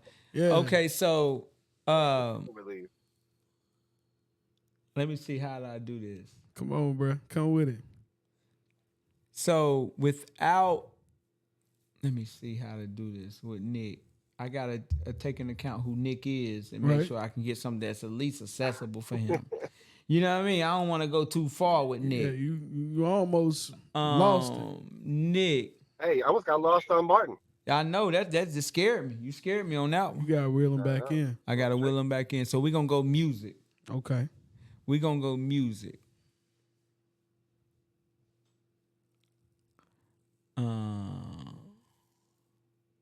No. We ain't gonna go music. Name me one black figure in the black community. I'm gonna give you a broad stance where you got multiple answers that we'll accept. Are you ready for this? It is. Name me one black figure in the black community that black people don't play about. We do not play about that person. Overall, we get on your ass about this person. Name one black figure. Martin Luther King. That's it. He could have said Obama. Nick, you got tickets. You got the tickets. Now, Nick, are you bringing someone? Are you bringing someone? You said it's on the 30th. It's on the That's, 30th, Friday August the night, right? 30th, Oh Friday damn! night. I don't think Nick really coming. Nick got I the may most. actually, yeah. I got a girlfriend now. I'm just saying, but yeah. I like Nick. she's He gonna- goddamn checking his calendar. That's what I white really people am, do. no White people doubt. got white Yeah. people got a calendar. Yeah. Cause he Irish, but he Yeah, white. he Yeah. just reeled himself back I in. did. Yeah, he got it. He white I'm Irish. Yeah. dead ass looking right at my calendar right now. I'm not lying. So August the but ain't nothing 30th, wrong with Friday night, 9:30. You come up with a date. Yes. You know what I mean? If she available, if she not, you bring your homeboy. Y'all Yeah. come out. We got you. Please come That out sounds to the like a show, plan, man. Yeah. Got you, nigga. I Oh, really definitely appreciate that, you not taking on the black trivia, brother. For sure. Hey, I'm glad I was able to make it through. All I right. appreciate Now, the do you know questions, guys. do you know one of the characters from Martin? I know Martin. Okay, yeah. Okay. All right, that's Damn, cool, I'm gonna need you man. to go on That's Netflix good. and watch Martin. We got you, though, bro. We appreciate you. My man, I Yes, sir. appreciate Hey, you, Nick, Martin calling Lawrence, in. you can't go wrong with Martin Lawrence. You know, he's in and out of everything. But hey, I can't wait to come see you, T. I've been excited for you. I'm glad you're doing your thing, and I'm gonna be out there Friday on the 30th, 9:30. I appreciate that, my G. I really do. Hey, we appreciate you calling, man. Yes, sir. Y'all have a good one. Take it easy. That was fun. Heck yeah, man. You just come up with the questions right off the dome, or you said those before? No, I just come off the dome like, fuck See. it. Fuck it. I just want to try people, but also, again, I got to give you some grace. I can't make it too hard. Like, I was about to ask him a Jodeci question. Yeah. But everybody ain't Jodeci fans. Yeah, you You know can't- what I mean? you can't Then go I was that about to deep. ask him a New Edition question, but he 34. Yeah. You know what I mean? He ain't exposed to that. You can't. He you know who couldn't the go that Backstreet deep. Boys is. Yeah. Like, you know what I mean? He know who NSYNC is and shit. Like, I can't ask him that shit. Oh, so man. had to cater to who the hell we had on the phone. But he did a good. The iron shit off the top put him Yeah. in the good. Yeah, He was in the green off pulling the cord. that's a fact, man. He definitely knew that for sure. We don't turn off no iron, bro. You I know, feel man. like when you plug up an iron, it's supposed to automatically go to cotton. Like, I ain't never. Man, look. Sometimes that shit then slipped over the silk. Yeah, but got- that be you in the got- hotels. Yeah. You got. But at home, yeah, that shit. this going shit supposed to cotton. be at the max at Yeah. all times. Yeah, Now I might adjust it yeah. for what I'm doing differently, but this shit supposed to be at the max. Now you know what you're doing by adding the water. Yeah, You yeah, gotta- yeah. You got to add Steaming. the water. Yeah, you got to add the water. But when I'm in a hotel, I gotta set that up completely. yeah, But if I'm at home and I plug my iron up and go brush my teeth and I come back and it ain't hot, yeah. I'm spazzing on whoever in the house because who turned the iron off? Right. So do you put the crease in your t-shirts? I see you got Yeah, crisp one right certain now. things I do. Yeah. Okay. Crisp this way. We ain't creasing the jeans no more. That was Nah. that was 01. Yeah. We passed 2000. Yeah, don't bring that back. The new millennium, we ain't doing it. Yeah, don't but bring that like back. certain things I lay down a certain way. But if I go to iron and that bitch ain't hot, somebody done turned this motherfucker. Yeah. And now we gotta have a conversation. Somebody done turned it off the Cause right way. I don't like having no roommates and people in here fucking with my iron. Facts. I'm with you on that. I was watching this video earlier today. I don't know if you've seen it. You be on by the way, you be on social media a lot, like scrolling yourself. I or do have you go, to. Oh, okay, I have to okay. because You gotta stay relevant. I gotta stay connected and inspired. Yeah. You know what I mean? So I have to like see what's happening in the world, see media, see Facts. news. You know what I mean? So Yeah. yeah, I'm with that. I gotta get better with that shit, man. I I be hate on there it. posting. I hate it. Man, I be on there posting, and it's just And like, I got scheduled posters. yeah, Like I'm like maybe 7 or 8 skits ahead right now. yeah, So I got like scheduled posting. That's so like dope. if I'm busy and I can't yeah. shoot something, That's the I'm best way to available. do it. But I scroll sometimes just to see what's relevant, what's Yeah. going on with, you know what I mean, Facebook, then Instagram, then TikTok. Yeah, Like Twitter sometimes. My Twitter nasty, but like I scroll sometimes just to see what's relevant, what's going on. do you have somebody who helps make your content and shit like that? You do it all yourself. I probably need that. But for me, I have a different type of thinking. I have a third eye of my own. Yeah, So for me, I'll have my third eye and see funny in something, right. or see an advancement in something, and this is what I want to execute. But when I go to execute with these people, I open up to their thinking as well. Yeah. Like I just shot a promo video about my shows or whatever, but while we were shooting that, I was asking them, how you feel about this? Yeah, I don't want them to just be actors. I want them to bring something to it. yeah, So they'd be like, nah, I'm gonna do it this way. I bet. Or if I don't like, I'm like, nah, that ain't gonna work. But I'm open to it because my way of thinking ain't the only way of thinking. right. You know and what I you mean? the master of your own creativity too. You know what I mean? Facts. Like you tap into that creative side. I mean, it's different, man. It's different when you got the camera for yourself. It's different when you can cut up the footage and go through it and things of that nature. It takes tons of dedication, ton of dedication to be able to do so. So, I definitely understand that. I mean, how long on average? I mean, a lot of your videos might end up being on average, anywhere from 15 to a minute and a half. Yeah, so I've done videos that's 7 seconds long. I've done Yeah. minutes that's 90 seconds long. Yeah, And I try to keep it at 90 seconds because the reels on Facebook and Instagram kind of allow that. right. But if I do a 3-minute video, it's going to be a post.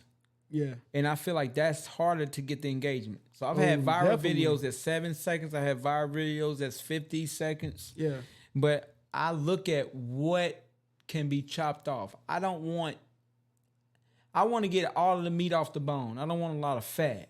yeah, So when I do a video, I'm looking at it while I'm editing. I'm like, that can go to the trash. yeah, That can go to, that's not needed. right, Although that's funny, it's not needed. right. You know what I mean? Don't get the overall what needs to get out of it. You know what I mean? So like when I'm doing that editing part of it, which is I hate that because I hate seeing me. Yeah.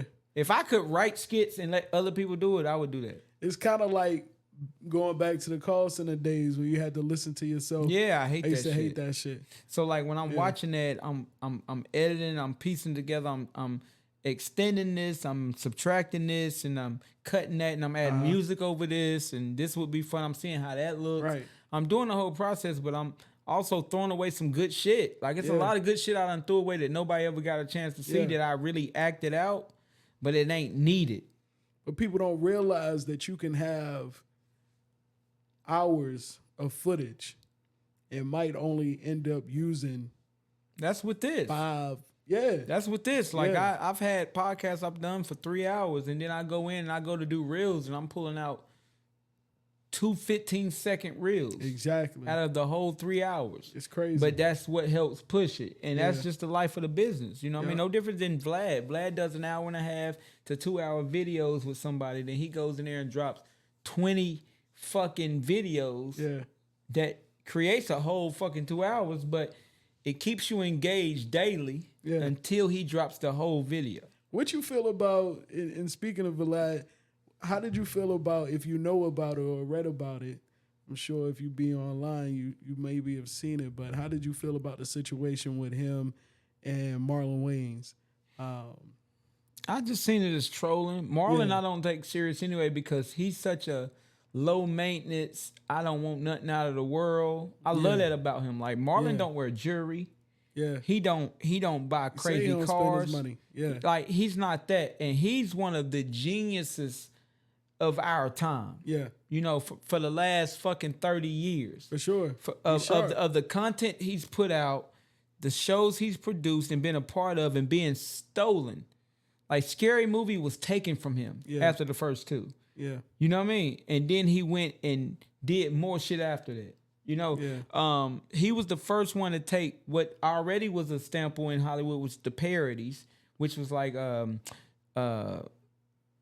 Gonna Get You Sucker, which is Big Brother Keenan Ivory Wayans did. It was like a parody of how macho all of the shit in Hollywood was. Yeah. Him and his brother sought out and did Don't Be a Menace, which is a parody of all the black hood movies. Yeah. And put it together and made a thing of it, and it was classic.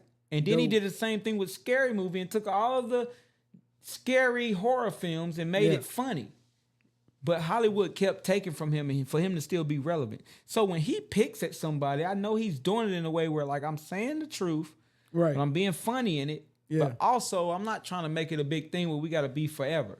That makes sense. Like Marlon Wayans, I think, don't get enough credit because people value his acting, and then people value his production, then people value his stand-up, and they try to piece it all together. But he's 7 different people, bro. Yeah.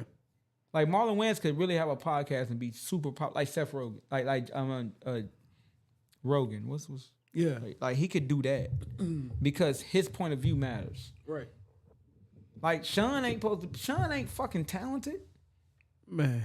Sean Wayans is not fucking talented, bro. Oh man, come on, man. Yo. Marlon actually is my favorite one. Mine is Damon, but because I'm fucking 40. Yeah, I seen the characters that he portrayed and how he took that and took it to mainstream with Mo Money and different things. Last Boy Scout. So Damon is my favorite, and I think Marlon mimicked what he did and took it to another level. But Sean Wayans is the most least talented Wayans. Yeah. Even on the show, when he first was on the show, he was SW1, the DJ. Yeah. Sean Wayans won.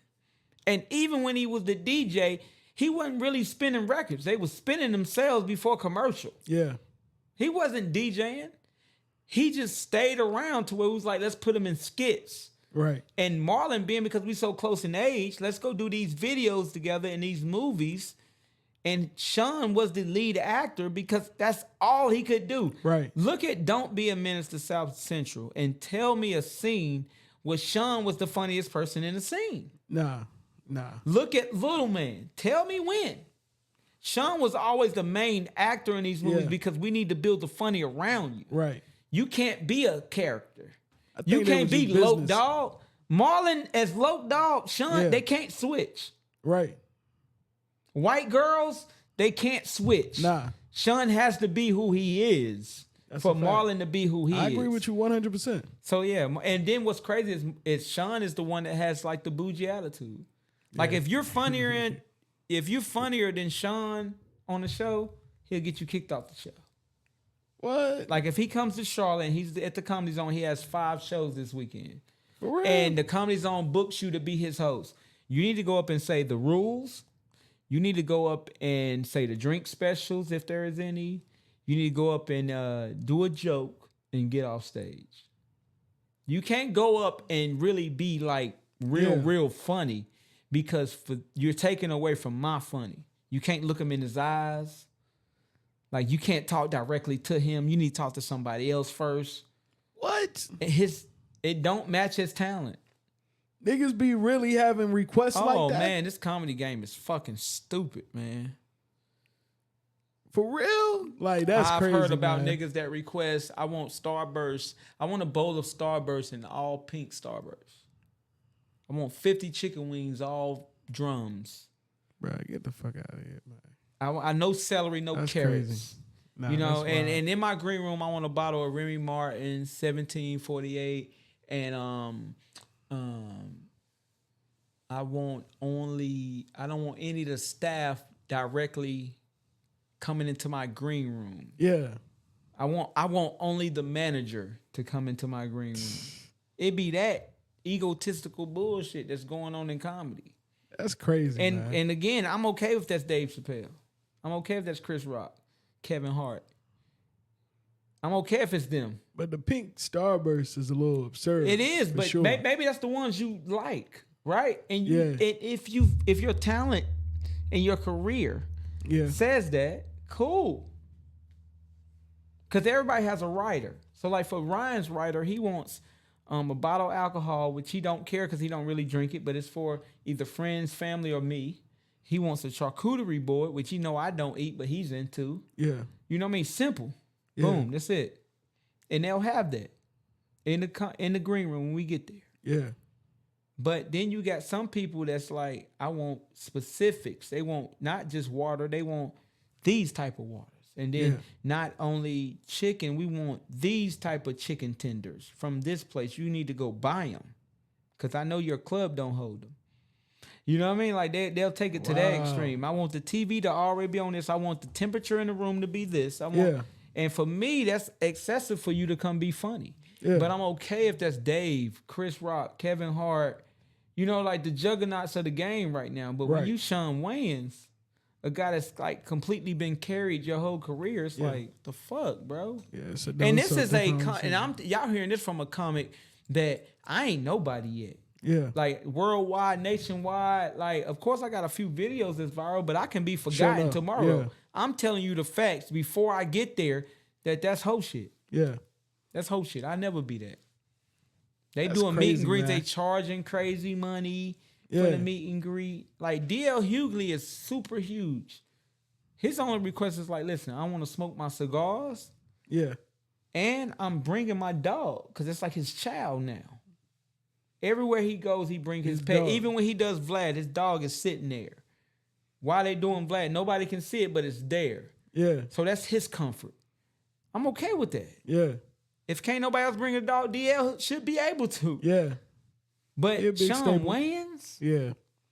He's a big staple, for sure. Sean Wayans? Who, if you could compare yourself, if you had to compare yourself, your style of comedy, to another comedian that's out there or was out there? JJ Williamson. Okay. Also one of my most slept on comics ever. Yeah. JJ Williamson was so good at comedy that Cedric the Entertainer couldn't book him anymore. Like, bro, I'm taking you on the road, but you killing so hard in front of me that it's making it hard for me. And it's not me hating, but it's not helping either one of us. So you're definitely not opening up for Sean. I got you. That part. Said put together a comedy special that I had on VHS when I was first introduced to Lil Duval at the time. And JJ Williamson was on this comedy special as well, but he hosted it. Yeah. He like introduced them as they came on stage. And JJ Williamson does relatable.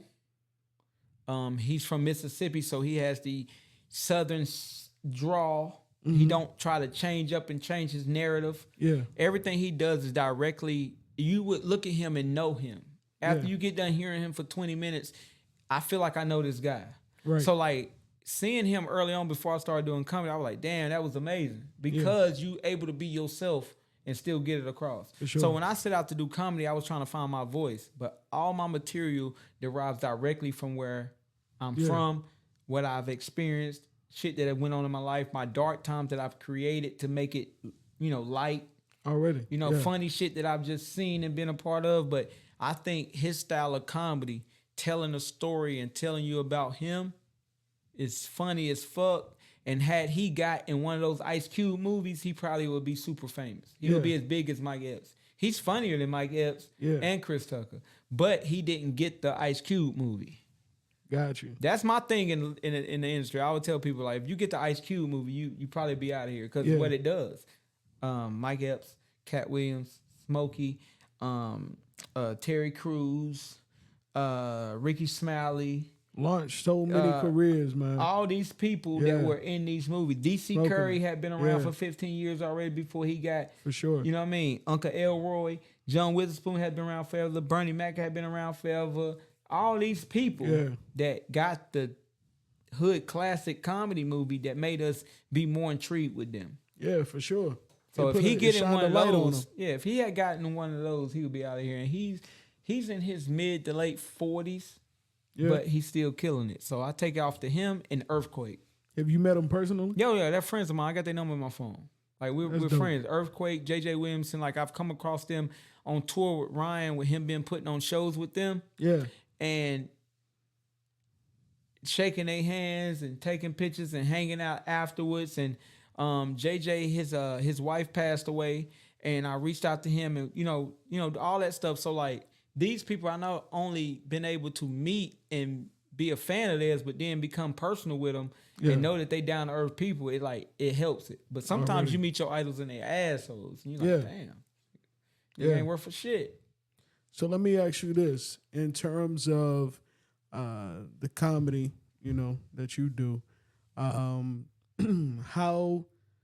do you want your style of comedy to be remembered, and what exactly are you hoping to leave that in your impression on the industry of comedy? What do you want to leave as an impression that's yours? Another great question. So relatable.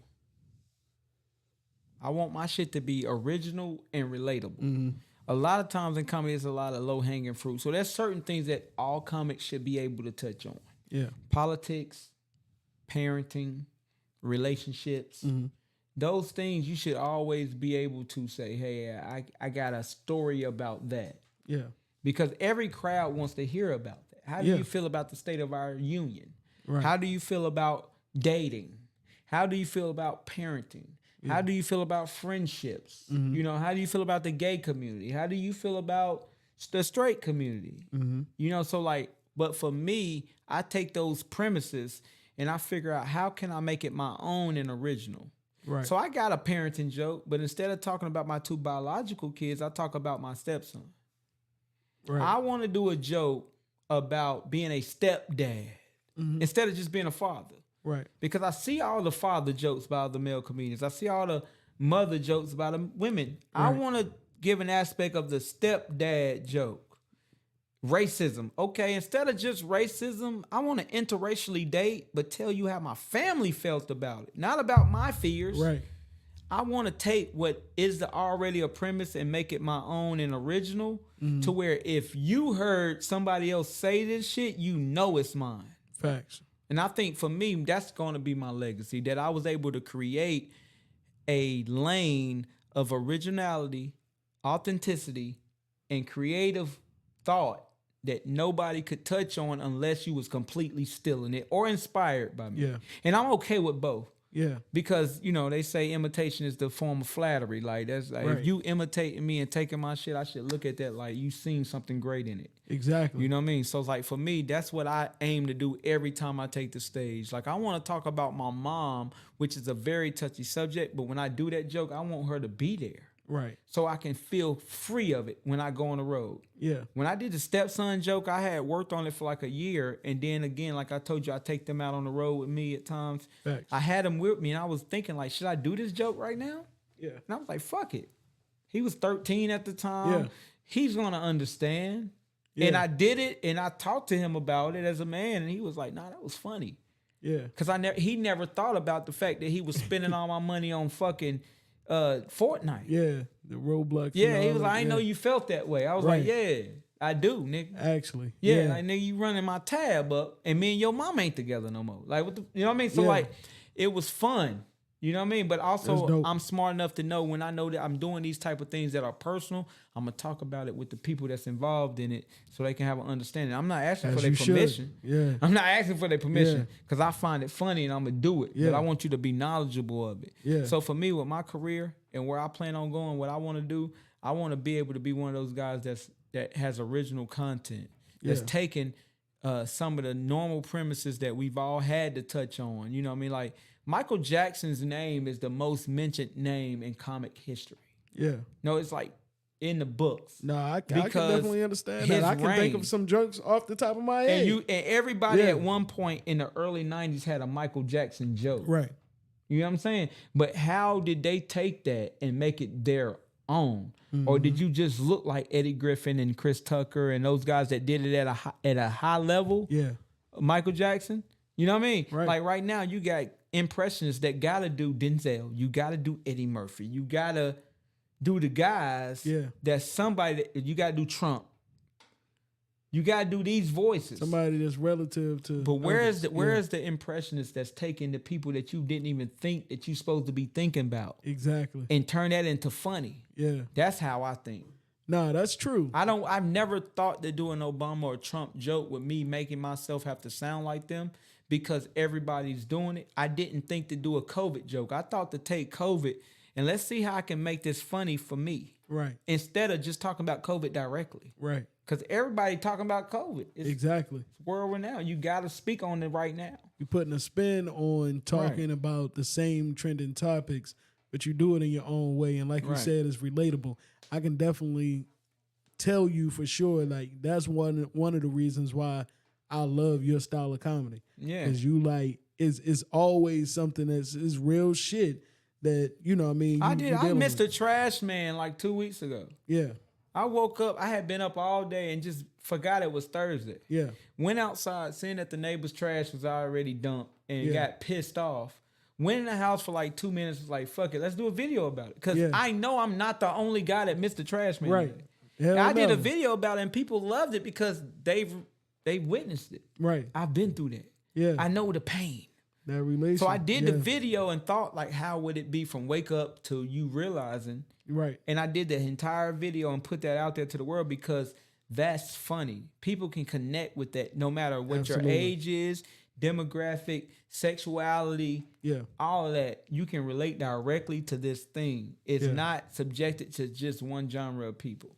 No, that's a fact. My son wears a hoodie for no fucking reason. It's 98 All degrees. our sons wear a hoodie. So I did a video about it. Yeah. I said, I'm going to do a video about it because I'm sure there's somebody else that's trying to figure out what the fuck you got that hoodie on for. For sure. So like my style of comedy is that I derive from things that we are all experiencing that we can all relate to, but I got to figure out how do I give that to my audience where they can receive it. Right. And a lot of comics fail there. Yeah. Their thought is right, but you not putting it in the right way that other people the can math ain't going right for you to get to the end, the sum. Yeah. Which the sum is funny. Right. And if your intent is to be funny, I can deal with it.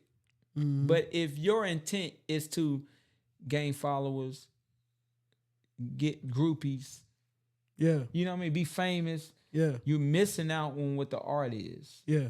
And I got a comic that does racial jokes. He's white.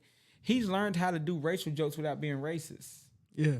And it's hilarious to me. Yeah. Because you figured it out. Yeah. I'm not taken back by it at all. Right. Because I'm a comic. Right. Like if your intent is to be funny, I can deal with it. But if your intent is to secretly say some racist shit, like hold on, calm down.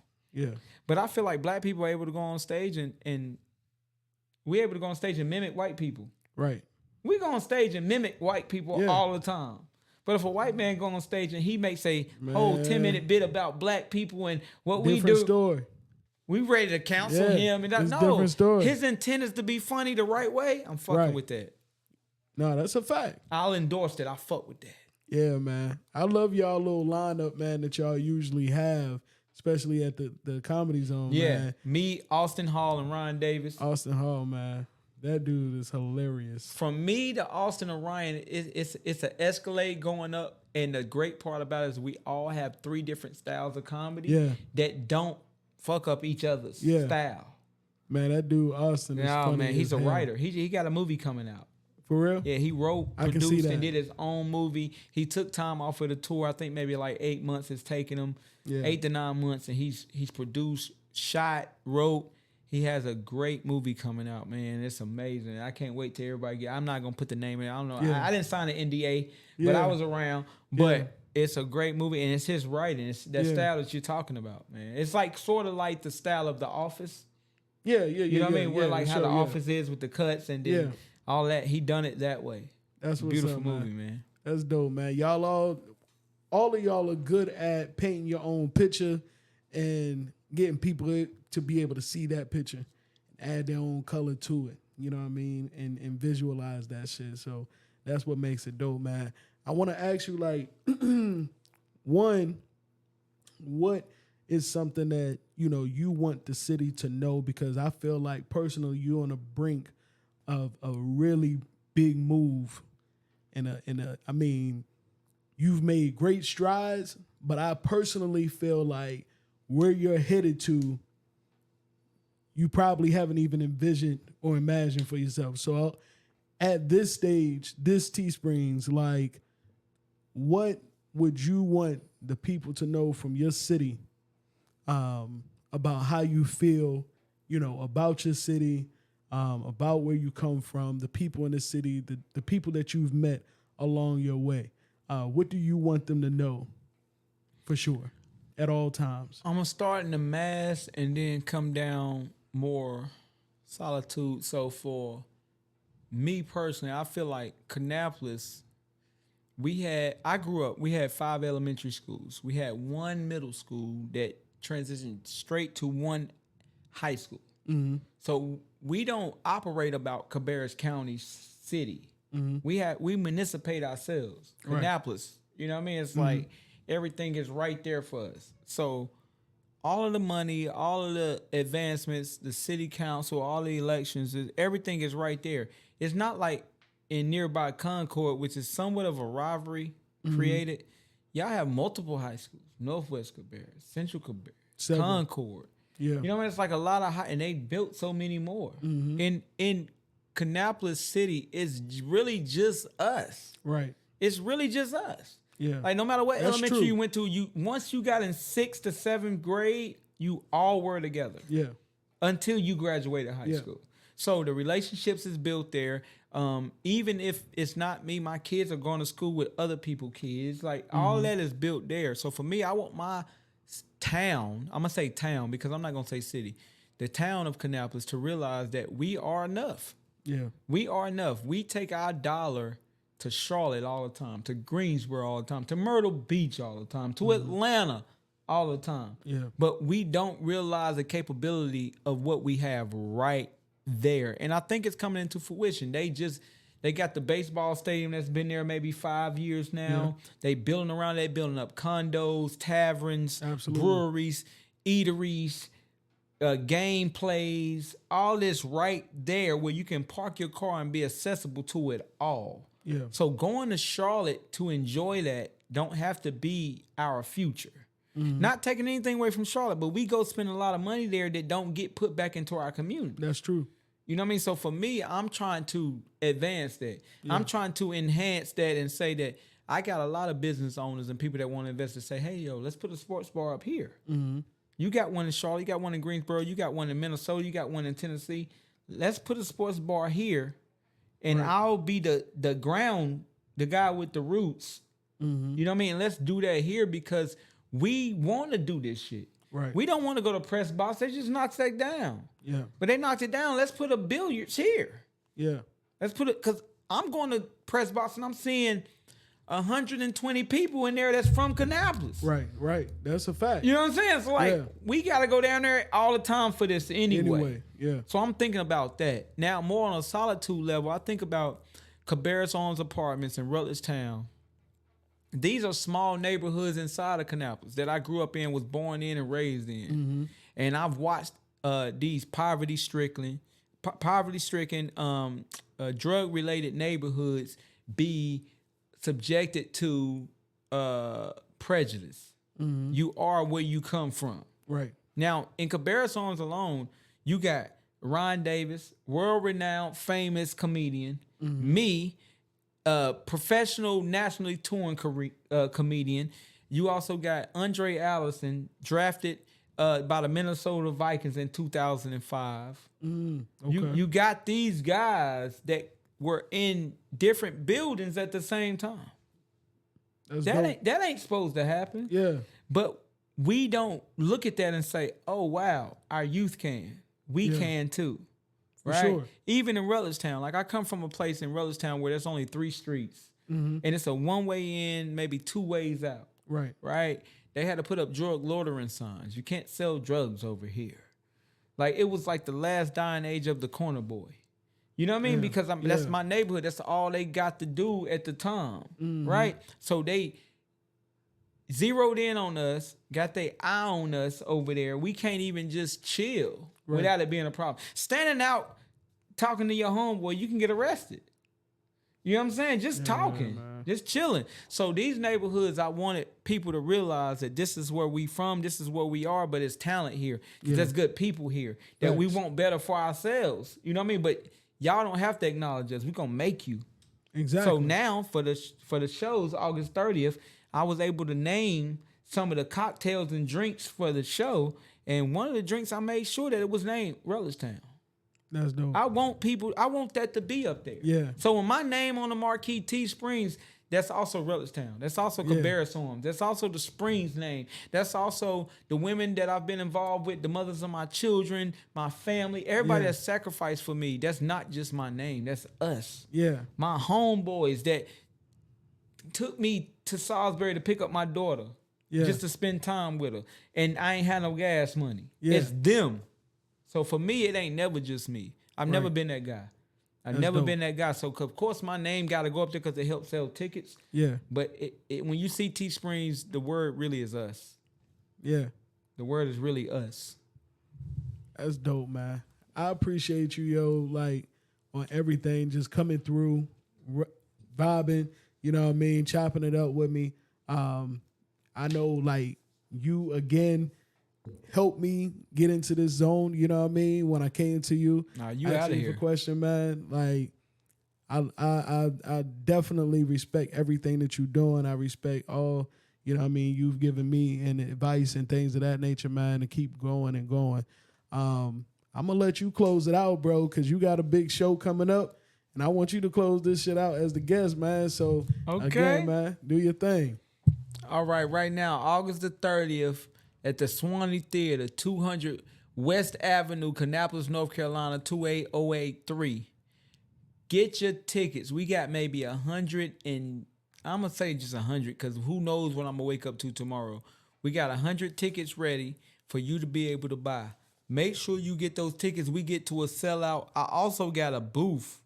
I got a booth that I put to the side, $1,000 booth. It comes with food, VIP access, meet and greet. Okay. And you have your own bartender.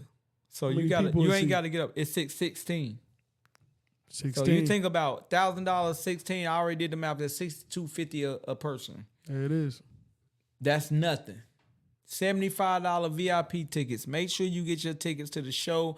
Come out and support. I'm telling you, next Friday, if you're not there, you're going to wish you was there because everybody you know going to be there. You're going to be the only motherfucker that's not there.